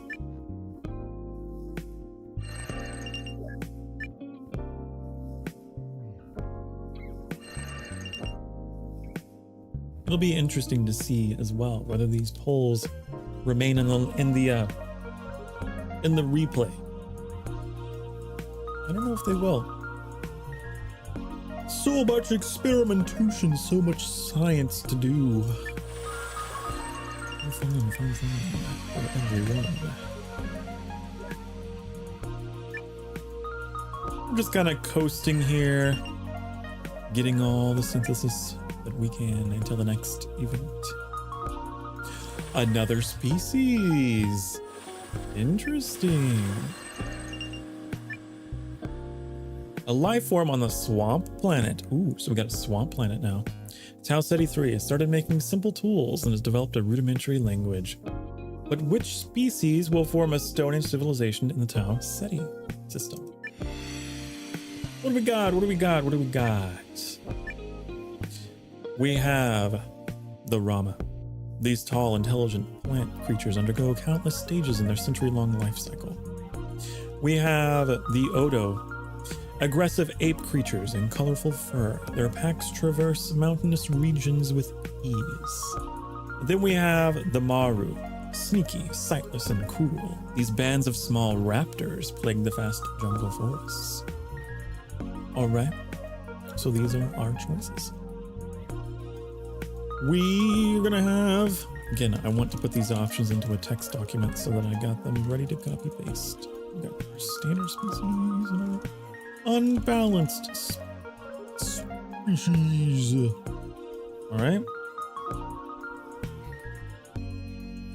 Boop. And boop. And boop. Here we go. You decide.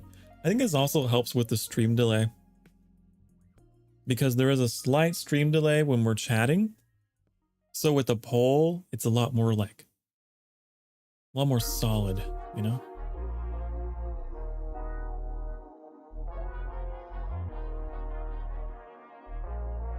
What was the other three choices?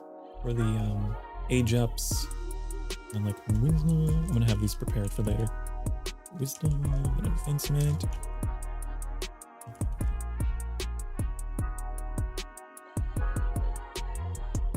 There we go. Place your bets, place your bets, place your bets. Do we want? Who do we want? Want some more plants? Plant creatures? Oh, well. I guess I should have removed these as an option because we can't even afford them. So if anyone votes for the balanced species, it's not gonna happen. It's impossible. We got ourselves some Odo and Maru. It's between these two. That's who it's between.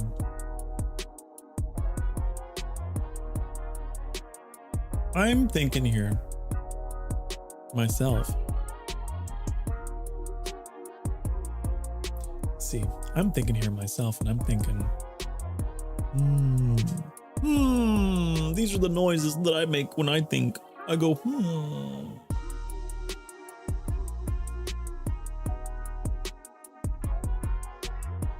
You know, the other cool thing about this game is each time the game like rolls a new galaxy, it changes the appearance of the species. So like this artwork won't be the same every game. It's kind of cool. It's kind of neat. He's kind of cool.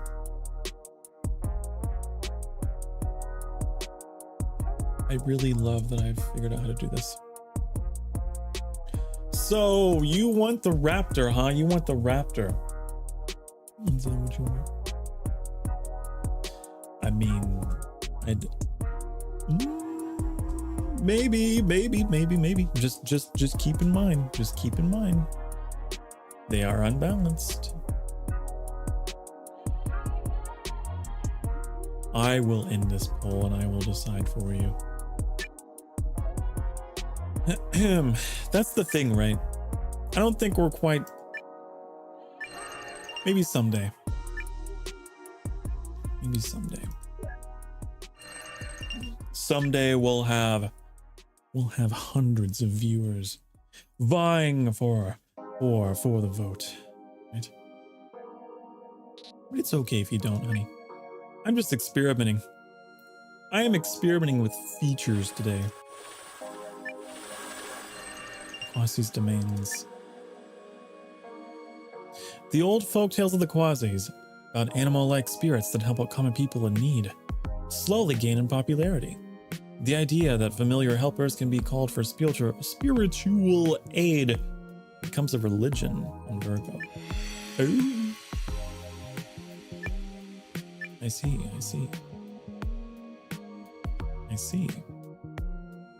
Cultural expansion. Belief in familiars becomes widespread, and the Quasis categorize themselves by the different kinds of animal spirits they favor. Entire new orchards are built for clans blessed by certain familiars. Then we have the Quasis' domains don't tolerate this kind of superstition. Familiar worship is outlawed, and participants of summoning rituals are executed for using dark magic. Ooh. These are the only two options we have because this one's too expensive.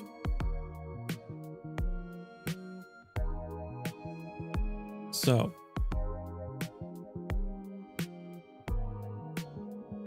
I'm starting the poll.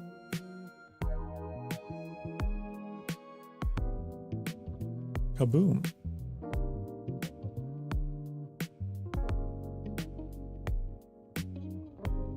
I was just thinking, if I ever get a chance to play like Baldur's Gate, I think Baldur's Gate 3, I really want to at some point.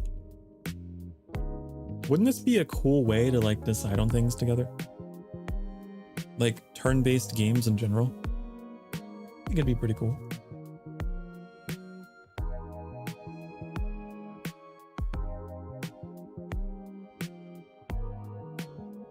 Or for perhaps a certain surprise game that I have in store next weekend. Ooh, I wonder what it could be. I wonder. I bet you there would be really great opportunities to use the poll then.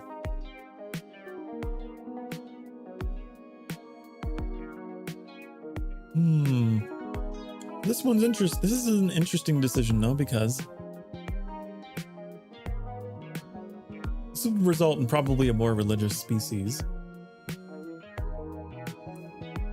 This would be, well, irreligious because like, well, I don't know. Don't tolerate superstition. But they are a little stitious. It would make them more aggressive and more dystopian. This would give them more people, but less resources. That seems like a losing thing all around, doesn't it? It's really the choice between the lesser evils, isn't it?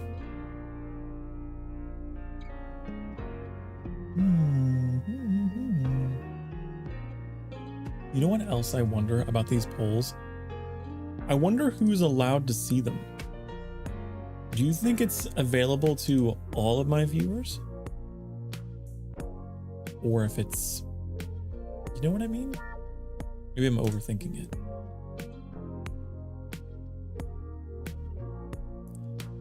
Cultural dissent. I don't know what to do. I don't know what to do. I'm paralyzed with indecision. I mean, they're already on their way towards dystopia.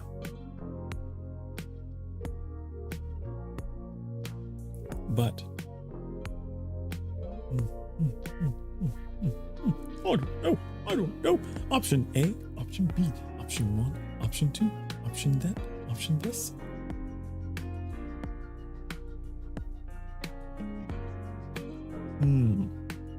I think we're gonna go for this one just because I'm impatient. Overrule. It's a semi-democracy here. We are a semi-democracy. Every now and again, I gotta step in. Is that how elections work? That's how the elections work here, honey.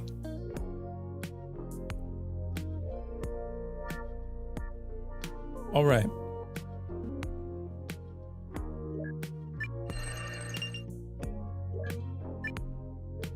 Let's keep that synthesis rolling in, just so that we're safe against another one.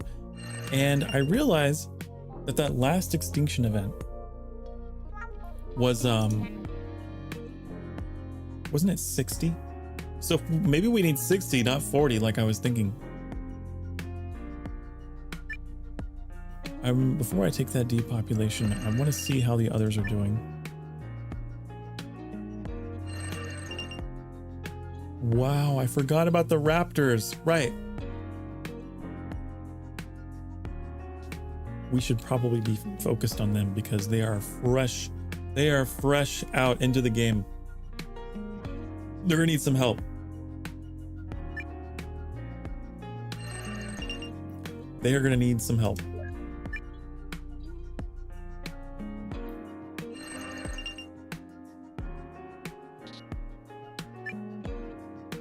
Yeah, the polling thing is cool. It is cool. However, at this stage in the stream, or not in the stream, in the channel, I mean, I don't know if it's really a good thing to rely upon because we're not big enough. There's not enough votes. Is it really a true poll? Is it really a true poll if it's a one vote system? Is it really? A leading thinker of the Wandorian muster suggests that it is impossible to prove if gods, a soul, or an afterlife exist. The idea is profoundly influential in Wandorian society, enough so that it inspires some among them to dramatically change their lives.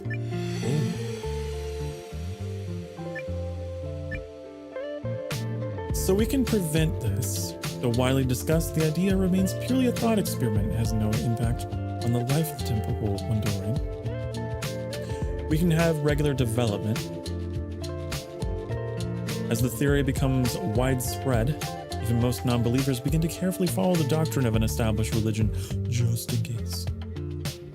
We can have this, a massive injustice. True faith among the majority declines, but a strange trend emerges. Wandor frantically try to please as many potential gods as possible to avoid any negative consequences in the afterlife. That's a bit silly. But hey.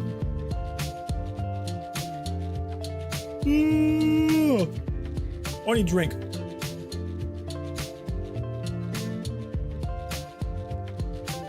All right. So I don't like the dystopia. I don't like that dystopia. Gotta say, not a fan. I'm not a fan. And I think we can all agree that we want to keep them from becoming dystopian.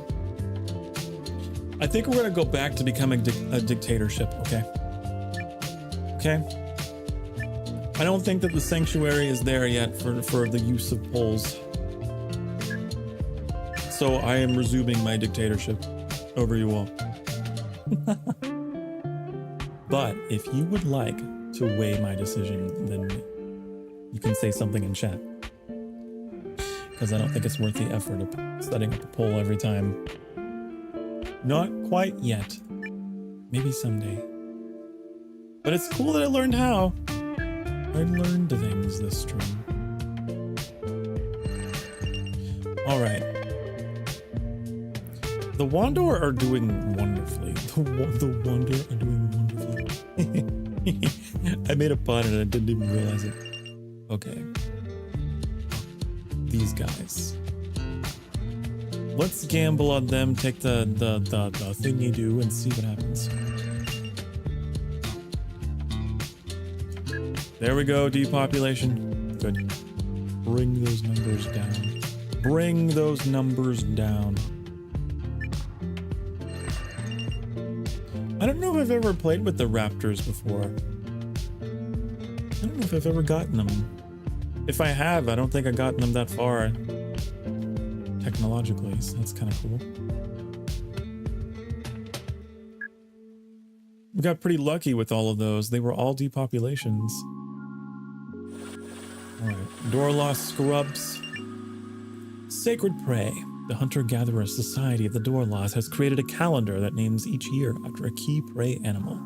Each time the calendar cycles back to a specific animal, it is considered sacred, and hunting it is forbidden for that year. This spiritual practice allows the animal population on Regal 7 to recover, protecting it from overhunting. Very interesting tradition.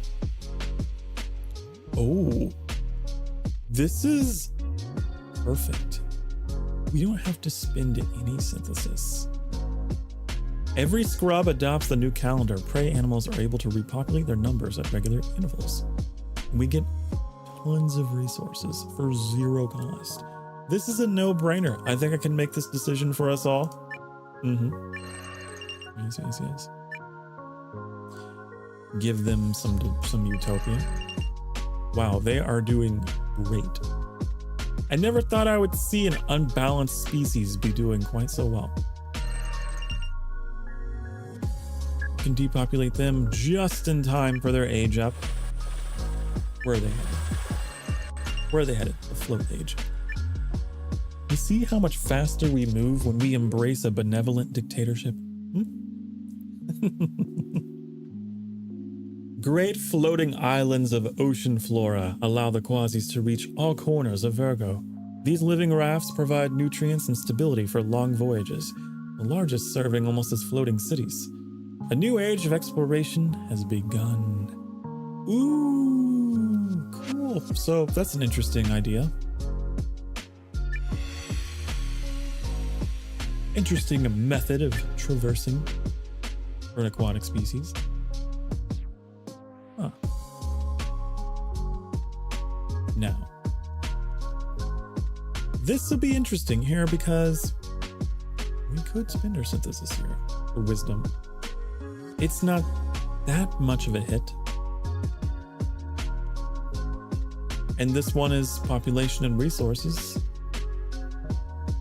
which I'm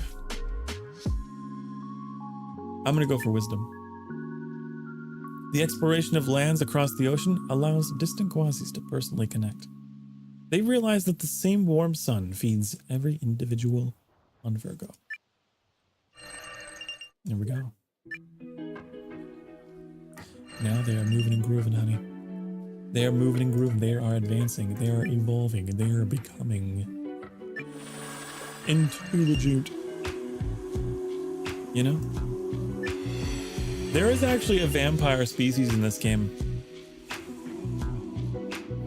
They are called I think they're called the Demanes. They're not quite as handsome as I am, but there is a vampire species in this game.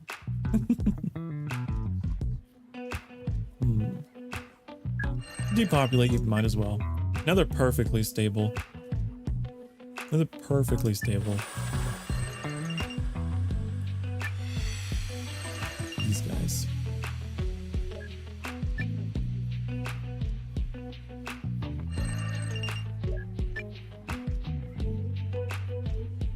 Just keeping an eye on those resources. Let's... I'll keep their research down. Keep them dumb so that I can have a chance to work on this situation. Okay. The Maru discover a fragile mineral that can be easily ground to dust. In this form, it is harmless to themselves, but deadly for the animals living in the rivers and lakes of Tau Ceti 3. Some fishers begin to use the poison dust to quickly harvest countless fish from the waters. Okay. Man, everything has to dig into my resources.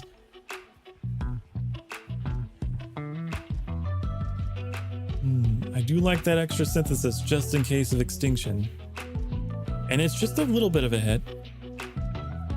For a few short years, the rivers provide the Maru with a ready supply of fish. Eventually, however, the mineral becomes harder to mine, and the technique falls out of favor. Let's just do that. What do we get? Okay. So we're under 1,000 years of resources, but hey, we can get it back. See, we took a chance. We took a chance. We used the gotcha option. And we're fine. Keep them dumb. We must keep them dumb for now. I always keep my unbalanced species just really dumb in the first age, just to buy me time to rebalance them. Makes sense. Makes sense.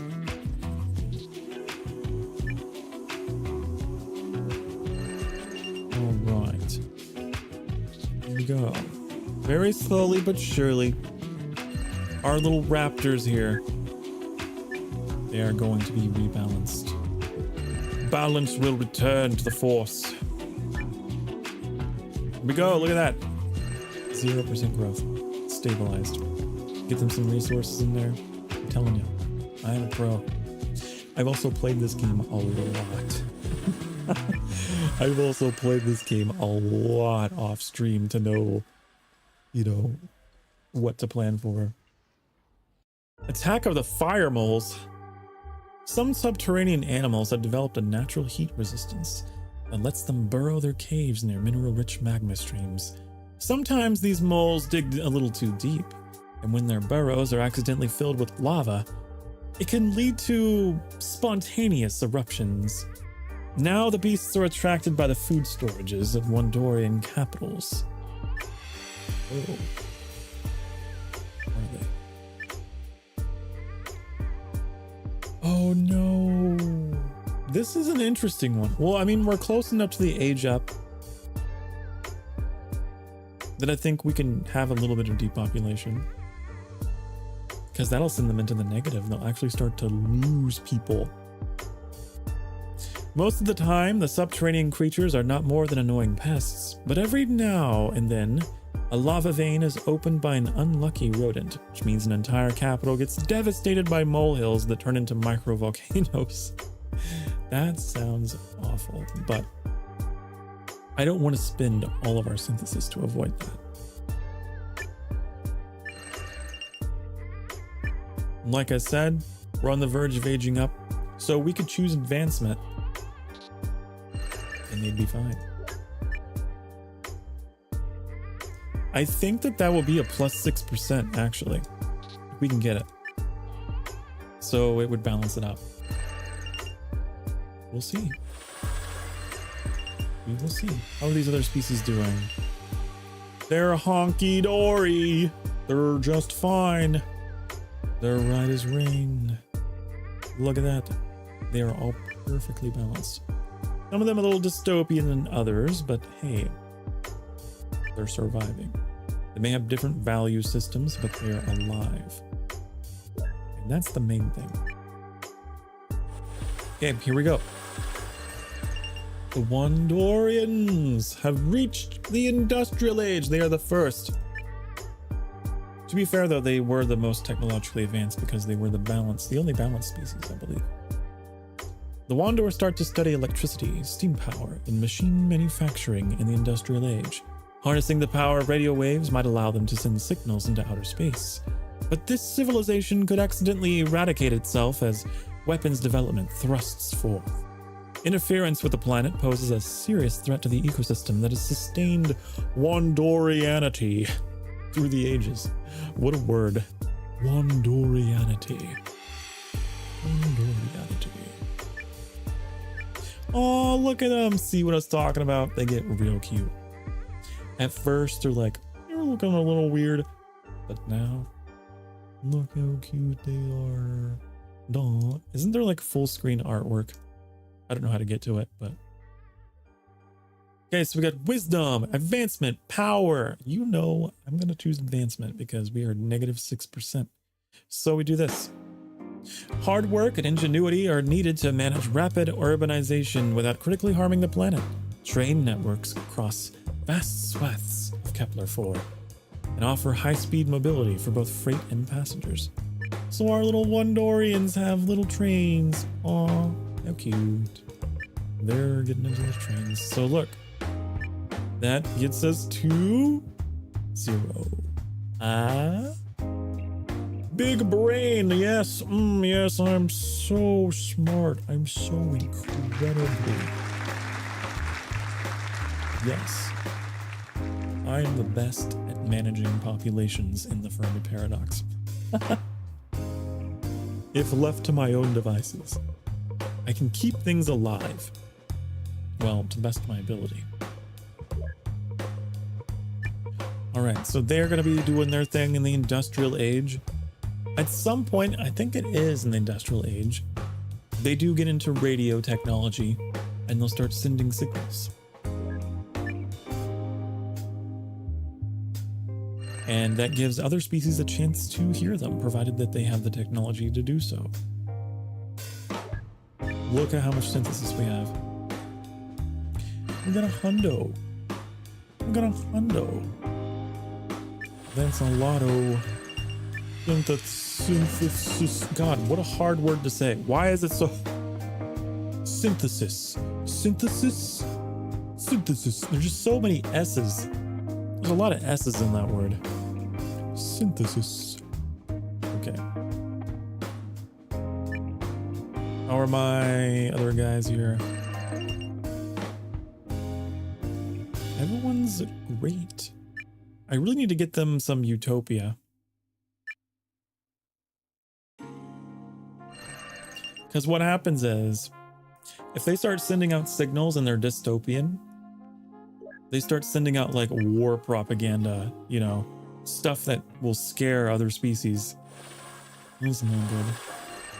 Oh no, extinction. A change in solar fluctuations causes a heat wave with catastrophic consequences on the ice planet. Rapid snowmelt causes cataclysmic storms, breaking sprawls apart and threatening a giant flood that could drown the budding Dorloth civilization. All right. That would be bad news bears on an ice planet. Good thing we have 101 synthesis. Synthesis. The heat wave is detected by wise folk, and the Dorloth resettle in the coldest, highest points of Regal 7. There we go. Boom. They survived.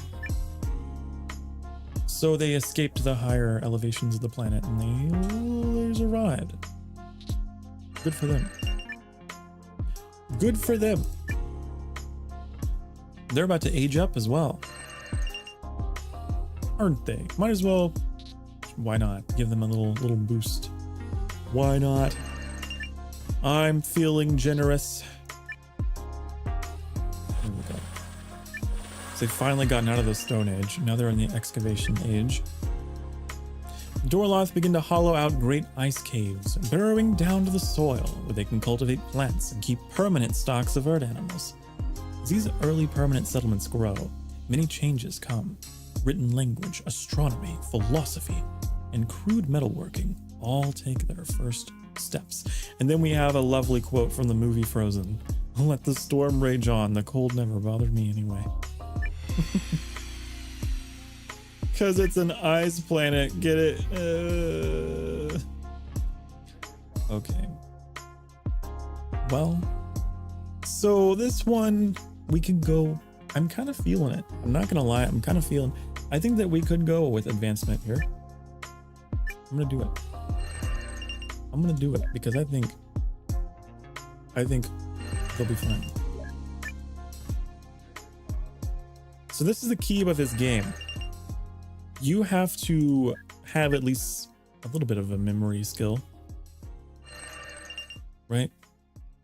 Because you gotta remember what's all going on everywhere. Because what if you lose track of how a species is doing, you know, and it can all fall apart. I'm really hoping that they add like a little window,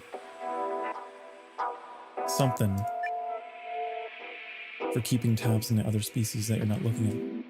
So what do we have here? University districts are constructed in every major quasi-city, maintaining high standards of education and academic output at these institutions becomes a point of pride for the quasis. University! That's a whole lot of research. Wow. That is a lot of science. Wow. But do you want to age up quickly? That is the question. To science or not to science? Because if we science, I don't know. Then again, these decisions, like I said, are branching and they have impact later on. These institutions become storehouses for the world's knowledge, greatly improving the research abilities of the quasis. I'm thinking we could spend it. Why not? Why not give them a civilization pillar? Universities become integral parts of the quasi-civilization, producing some of the world's greatest minds and its rulers.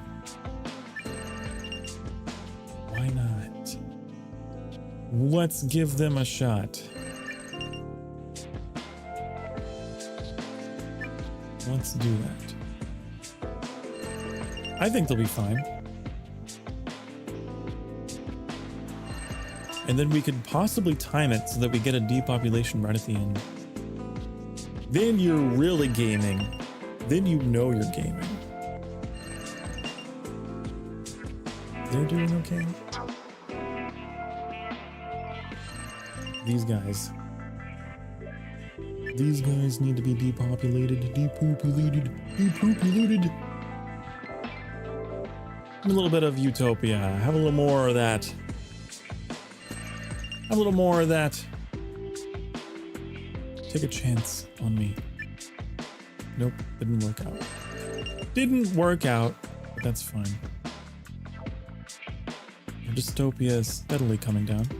How are the Maru doing? Enlightenment. The Maru discover that a species of giant plant has an interconnected root system reaching across all the known lands of Tau City 3. Ooh. A new religion rises that uses the roots as a symbol, believing in the unity and interdependence of all life.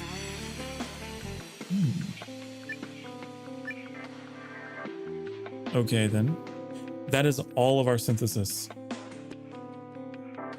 But that would turn this species utopian, which is really interesting. It's always interesting to me when it happens to a species that is unbalanced. I would rather go with this option though, just because I don't want to spend all of that and then not have enough for an extinction event, right? So the new faith spreads their message of unity and respect for all life, but not all Maru are interested. Let's do that. Let's do that. Get them some resources. Why not? I'm feeling generous today. The Quasis reach the industrial age. Okay, we've seen all this before. We know what they're up to. We know what they're about. Some of these ages are convergent, right? So, Meaning, industrial age is going to be the industrial age for everyone. No matter how you get there. You can choose advancement or power. You know what? Let's go with advancement.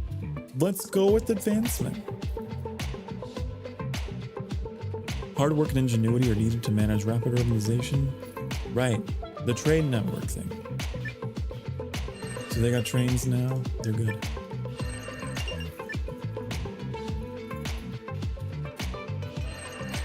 Great for them. Happy about that. Now we have multiple species where we have to manage that population. But it'll be just fine. See, already bringing it down. And they got a long way to go in age 2, don't they? They've got quite a ways to go, so they have a good chance of bringing that down completely. Go back to you. Do some utopia in there. Oh, see, sometimes you take a chance and then you get something you don't want, like increased population. You know, I'm sure that there are arguments out there to be made for population. If you know how to play it, you could have species that just rapidly grow, and that could be a strategy somehow, I'm sure. The leaders of Kepler-4 discover the power of propaganda broadcasted via radio messages. Wireless broadcasts reach countless Wandor with the latest political doctrine. In fact, these signals are so strong that they will reach outer space.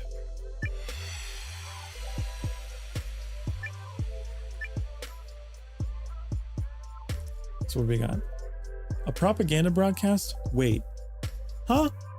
But they're a utopian.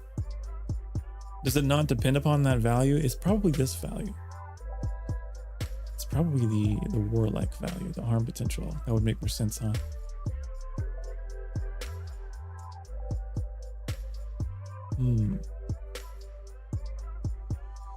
Interesting.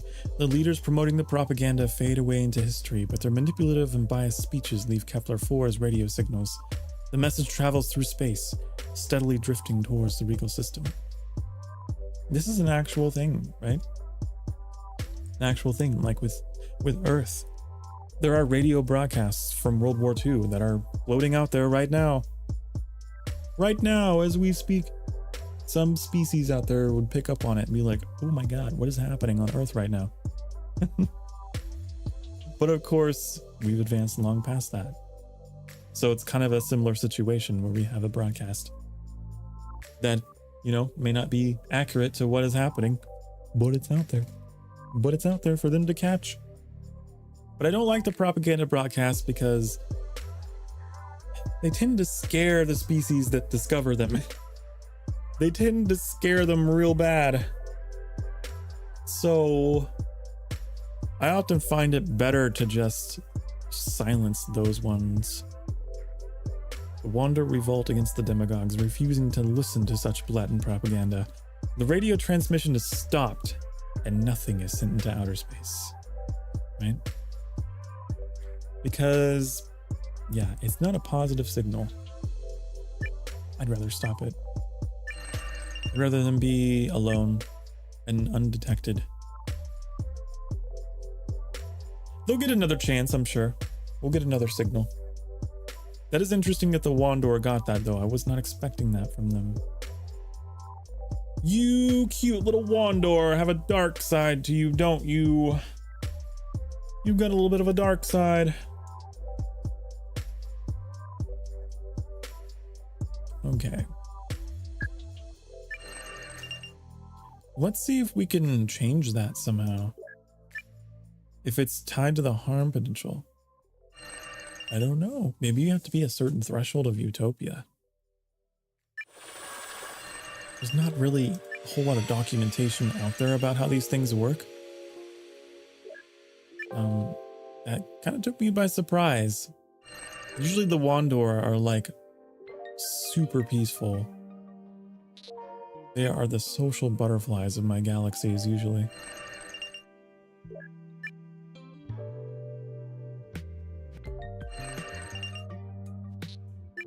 Get that utopia up. Oh, right, we have growth. Let's cut that down.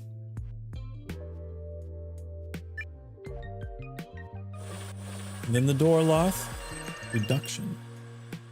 The sages of the Dorloth learned to harvest the ashes of Regal 7's volcanoes, using them as the key ingredient in a robust building material that will last for centuries.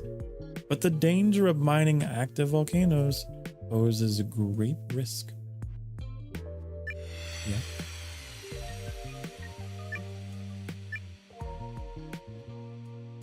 Okay. I think we go with this option. We go with the middle option here. While some kingdoms become experts in creating the new building materials, others grow wary of the danger of harvesting volcanic ash.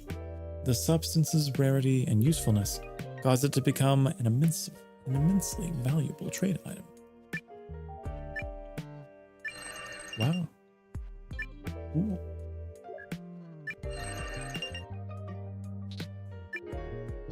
Got them down to 9% dystopia. They're doing great. They're doing great.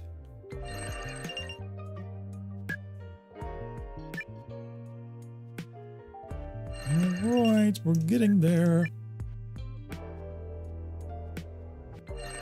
Surprisingly, even with this amount of growth, got a lot of resources left.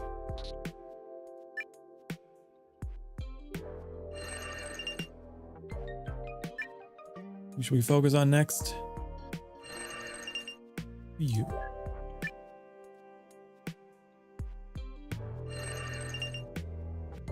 Like, I almost don't want to depopulate them because they have 10.8 thousand years worth of deposits, which is crazy. I've never had an unbalanced species that had that many resources like in reserve. I don't know what event we had in the past that made them that way, but the fact that they're able to have a moderate amount of growth and have so many resources, I don't think we need to really bother with them. Now these guys, on the other hand, I don't know, we'll see. They've got one of their first events. Tau Ceti 3 is home to a species of predator with high emotional intelligence and complex social behavior. Beneficial coexistence promises to emerge between these approachable creatures and the Stone Age Maru, with whom they appear to seek companionship for the benefits of food, petting, and shelter. Assuming these are dogs. The raptors have domesticated dogs, haven't they? Or some equivalent. Some alien equivalent to a dog. Cultural ascent. Wow, that's all good. The adorable predators are not only safe from the dinner plate, they're also spared from being handled as property. The concept of enslaving these friendly beasts with cages and leashes is unthinkable among the Maru. Wow, so they really revere them. Sure. And they're just about to age up, so we can strategically depopulate them.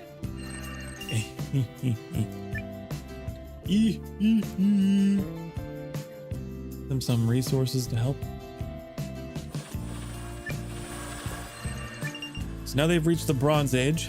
In the Bronze Age, the Maru begin testing the limits of their planet's generosity by cultivating crops, raising animals for food, and clearing forests in order to build primitive cities. Early mining and metalworking skills allowed them to craft better weapons and tools, and they learn how to document knowledge via written language. So our little raptors they're growing up. Look at them. They're wearing clothes. It's kind of funny, right? To think of like a raptor putting on clothes.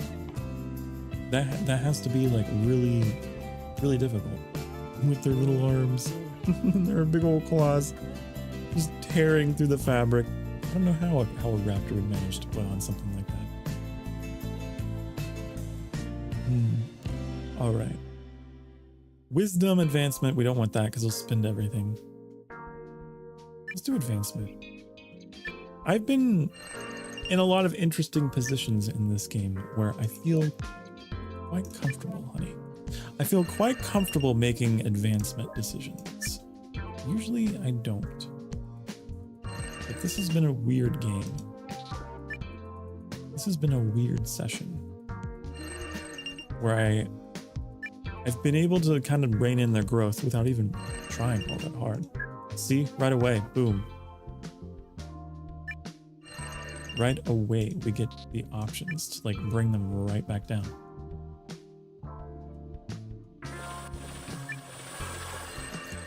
Sending signals into space. Jazz music. Jazz music. Wait, hold on. We can roleplay this because I have a jazz playlist. Right? Right? It's in here. There it is. A unique musical style emerges on Virgo, characterized by conceptual boundary shattering and improvisation. Jazz paints harmonies with more than just the primary colors, but especially mood indigo. Open to intuition instead of following rules, musicians of this genre boldly express their spiritual energy with cathartic squeedly bebops and hidey-hoes. These soulful vibes may even influence alien musical theater someday. Jazz hands. Oh, that's funny. We got our jazz music.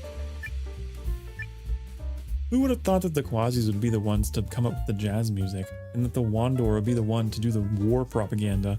I would have assumed it would have been the opposite. That's just really funny to me.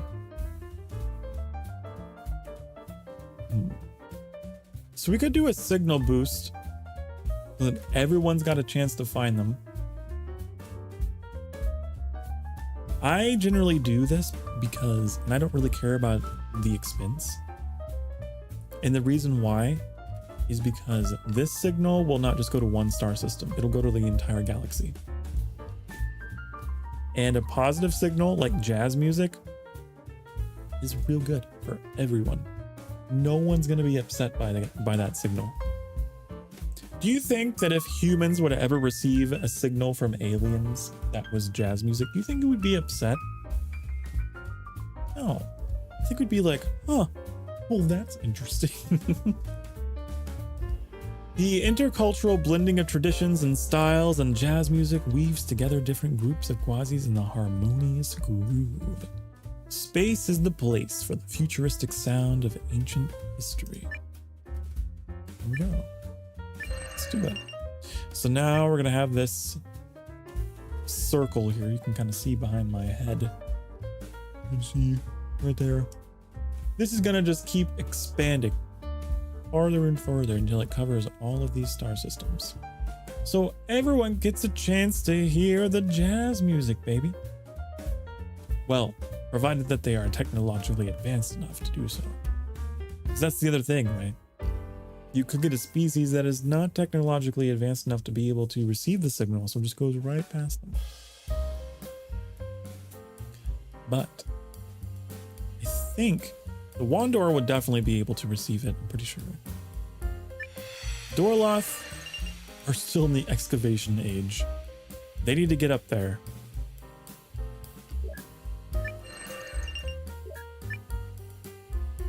I could probably give them a little boost with that. And how are they doing? The Maru Dog Realms. They've named themselves after their pets. How adorable. How adorable. Yeah, I really want to get the Dorloth nice and aged up. I think that would be good.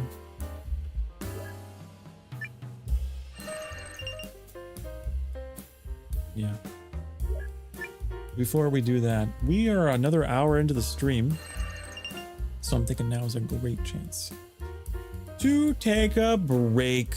I will be right back, honeys, and we will continue curating our little galaxy of species. Okay? I'll see you in just a few. Mwah.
Hello, honey. I'm back. I'm back. How are you? I know we didn't really get a chance to talk. I was thinking about that while I was on my little break. Oh.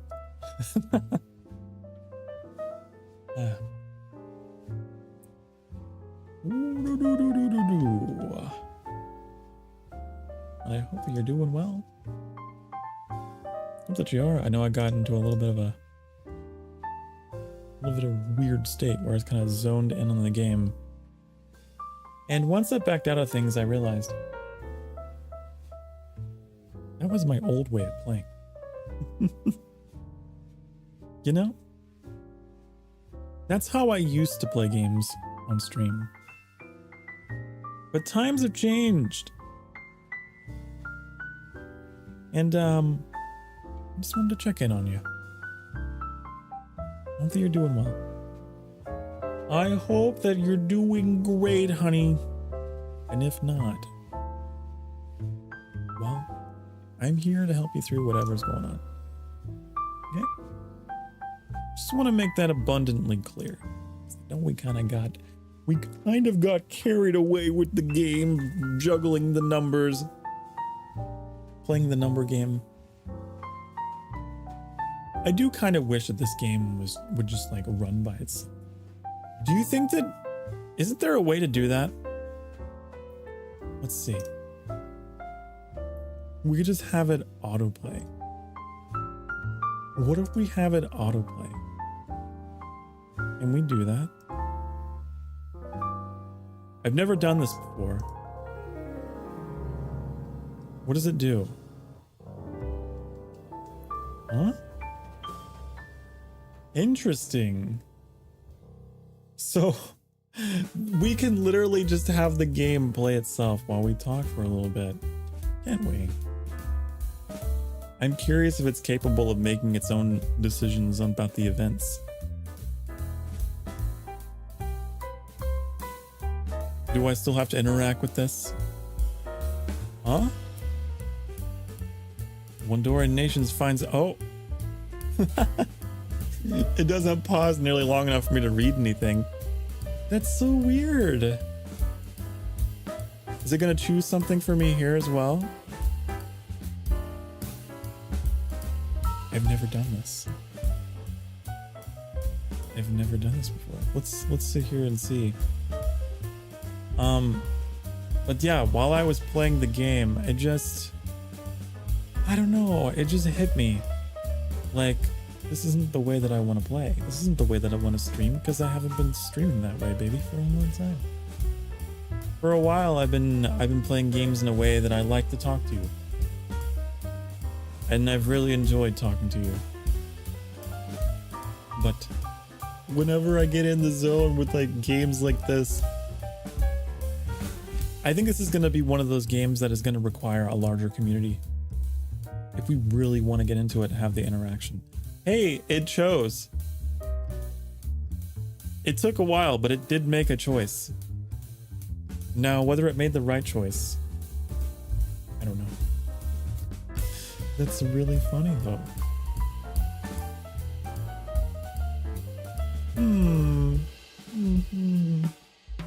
But yeah, last night I was playing, this gives me a good chance. I don't know if we'll keep it like this in an idle state,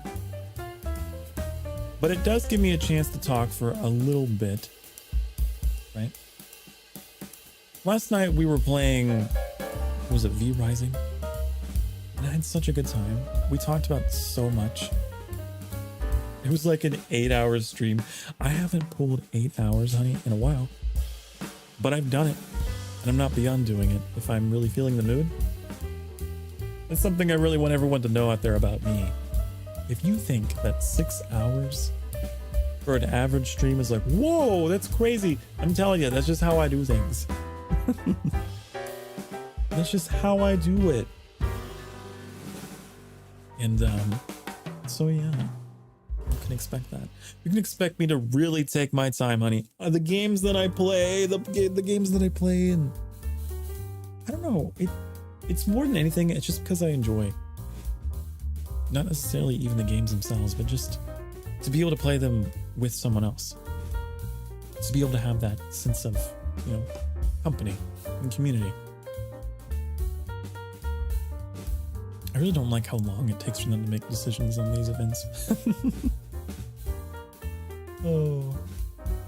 Wow, that was a stupid decision. You just spent all the synthesis. So clearly the game isn't smart. That was a lot of synthesis, but hey, whatever. You do you. You do you. But yeah, V-Rising. V-Rising was a game that became a surprisingly chill game for chatting. And I think it was just because I could just kind of go numb going through my tasks, right? It's a game with a lot of tasks to do that are just not like complicated or anything, just like managing inventory, you know, putting things into like your sawmill, your grinder, and just in between you got so many moments where you can just kind of talk. So I did a lot of that. I was very surprised. And if you notice, I think I did this. Let me check my own channel because I never remember. I set it as my current series, V-Rising, which we're not going to be playing for a short bit, but I did that because that is a series we're going to be coming back to, along with Genshin Impact.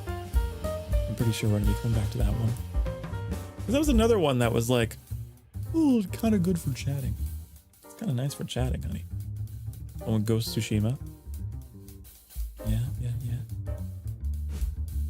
But I have really started leaning into gameplay styles. I guess games that allow me to give me the chance to just talk. And that's something that I kind of suspected about myself when I first started. That I would be a bit of a rambler. But as I've really grown into it, God, I love to talk. You know, I think I like to talk more than play the games themselves sometimes. So, yeah, just me doing a whole lot of introspection, reflection, thinking about things, thinking about stuff and things. What's going on here? Carnivorous plants in the swamp. Oh no. Oh no.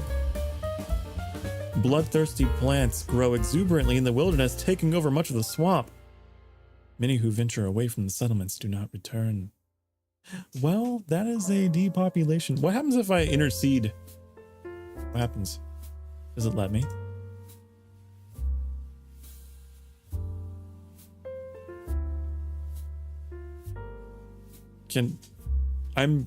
What a weird feature. So it does let you. Weird. So on occasion, I can just be like, I decide this. Oh. Interesting. But yeah, how are you guys doing out there? I hope that you're doing it. You're doing it to it. I don't know. Words, you know. You're doing well. Oh my God. Those people are not doing well. Kepler's not doing very well. Giftkrieg, what is that? Factional warfare. Poison gas. Chemical toxins. Oh no. Oh no. Only those living in sealed bunkers escape extinction. Oh my God. You see, this is what happens when you allow AI to take over. artificial intelligence is pretty dumb. It's pretty dumb. This is what happens. This is what happens when I am not allowed to be in charge. Well, I shouldn't say not allowed. I chose this because I wanted to talk. But yeah, next weekend I got a very special, very special game that we're gonna be playing. Ooh, you're gonna see, and you're gonna be like, oh my god, and then I'm gonna be horribly addicted. I'll be sure to change up the schedule every now and then, but I'm pretty sure we're gonna have a game dominating the schedule for a little bit at least, and I think you're gonna love it.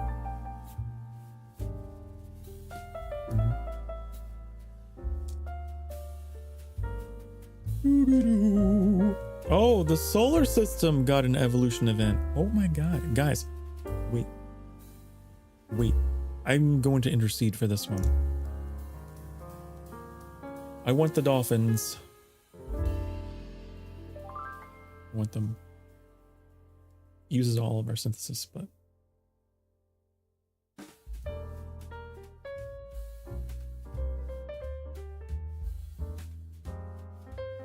I have upset tummy. I do. I'm gonna.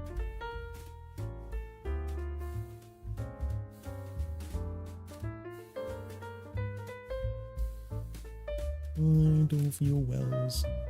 I have upset tummy. I think I need to go for another quick break, but I'll be back. I promise. I'm just not feeling well. I need to get like a ginger ale or something. I don't know. But I'll be back.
Hello, I'm back yet again. And did I forget to turn off the thing? Who knows what happened while I was gone? Who knows?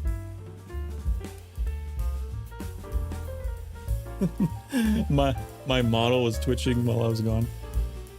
How weird. I wonder why. I'm sure it's really funny to watch on the replay. I wonder what it was. I know sometimes I twitch when my hair falls in front of my eyes. I got that long hair. It's funny. Let's keep that disabled. Keep this disabled while I get my bearings here, okay? I don't know. Something I ate today did not agree with me. I don't know. I got my ginger ale.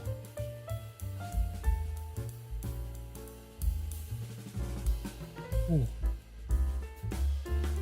Okay.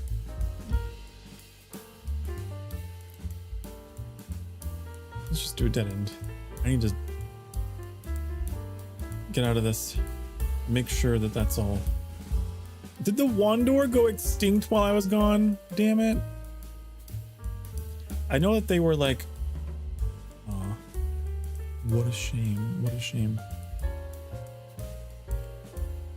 Oh. I don't want to stop streaming though, is the thing. I feel a little unwell, but... I'm not crazy, I'm just a little unwell. You know. But it's not like horrible, it's just a little nauseous. A little nauseous. So I had to take a little break there. I'm gonna have a peppermint. Peppermints are good for nausea, right? Peppermints are great for nausea. But yeah, I've been having second thoughts about this game. Because it's taken me back to the beginning when I streamed. And I streamed very differently back then. I've become a lot more community oriented since then. You know? So if we don't finish this, I might do something else. I don't think I can play this game the way I played it before. It's really messing with me. I feel like I'm ignoring you. I don't know why I feel that way. I don't know why I do, but I do.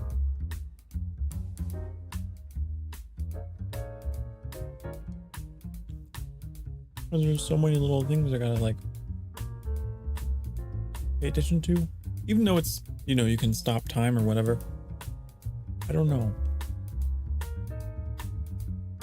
This is a game I think we could play a little later.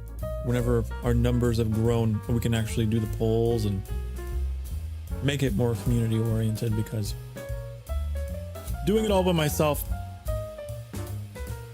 it feels weird. It feels weird.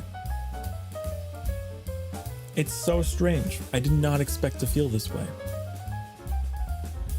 God, that's so weird. It's so weird how you watch yourself evolve as a streamer and like develop a personality that you're like, can't do it.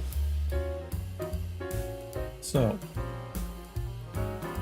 let me look at my rough draft of a schedule that I have prepared, because I want to make sure I don't want to like play anything that's like going to be redundant. Let's go back to the sanctuary. I'm not necessarily ending things. I just want to chill out for a bit. Okay? Not like I can focus anyway.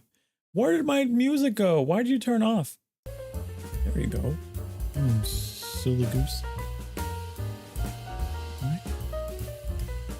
Let's just hang out for a little bit here while we try and figure out what the hell we're doing, while I collect myself and overcome the nausea. Oh, okay. Let's see. Let's see. I was gonna say I might be safe picking back up on V Rising. I don't know.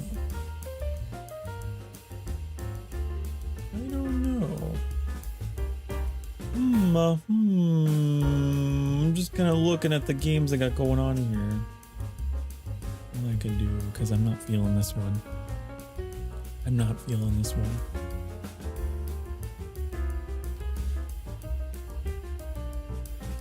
We could also talk. We could just sit here and talk. Couldn't we? We could. But if we're gonna sit here and talk, I don't want to lead anyone astray with what's happening here. This is a very impromptu stream, isn't it? You know, I saw something that someone did. Do you think it's possible, without being monetized, to redirect to yourself? Is that possible? I wonder if you can. That'd be kind of cool.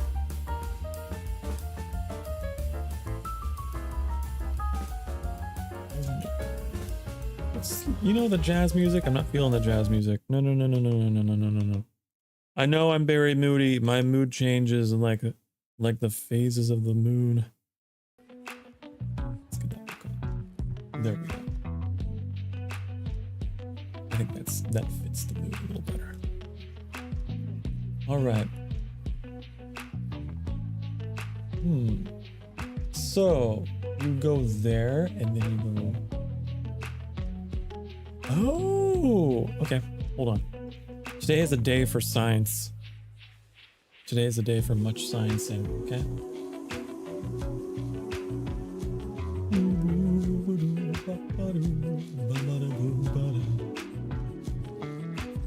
This is really interesting to me. Okay, we're gonna try and figure this out together.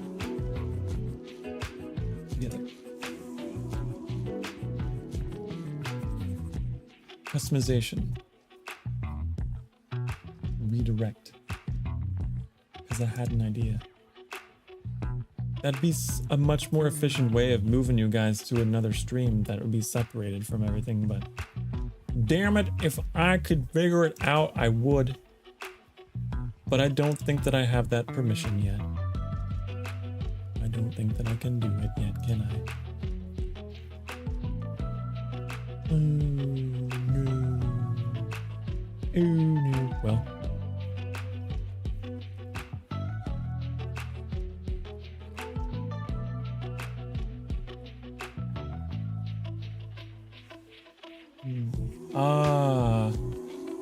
Really? Are you serious? You gotta have 1,000 subscribers to be able to do a redirect? Man, but that'd be so much more convenient. Really? That's dumb. Well, that's dumb. I saw that Mista did that today, and I was like, you absolute genius. That's so much faster. But unfortunately, I'm not allowed to do that yet. But how would you guys feel if we cut this here and we started a new stream where we just try and figure out what the hell we're doing?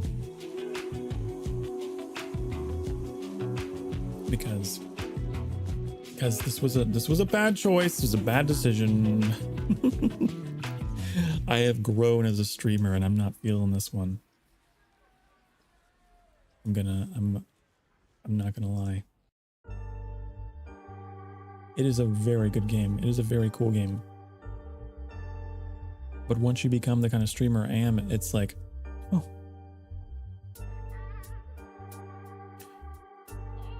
But I'm thinking to myself, What if we just had a really weird stream where we're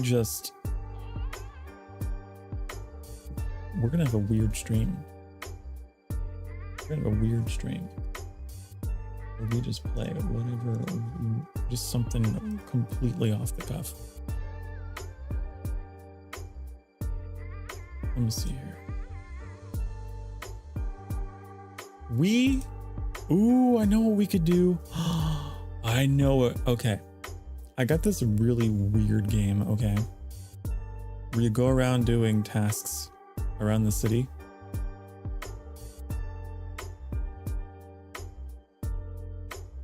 I think we do it. Unfortunately, I'm not able to redirect you guys. Anyways.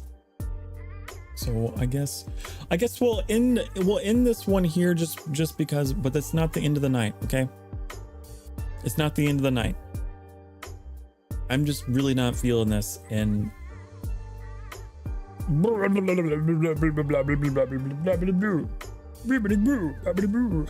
okay? I will see you soon. Very, very soon. We'll start a new stream, and we will go with the flow, okay? All right? We will go with the flow. We'll go with a very different flow than this, okay? All right, so I will see you literally in like a few minutes, okay? Just a few minutes. We're gonna change tracks, we're change course, do something, because my mood is swinging all over the place. My mood is a swinging. So rather than give up, I'm gonna try something different, okay? See you soon.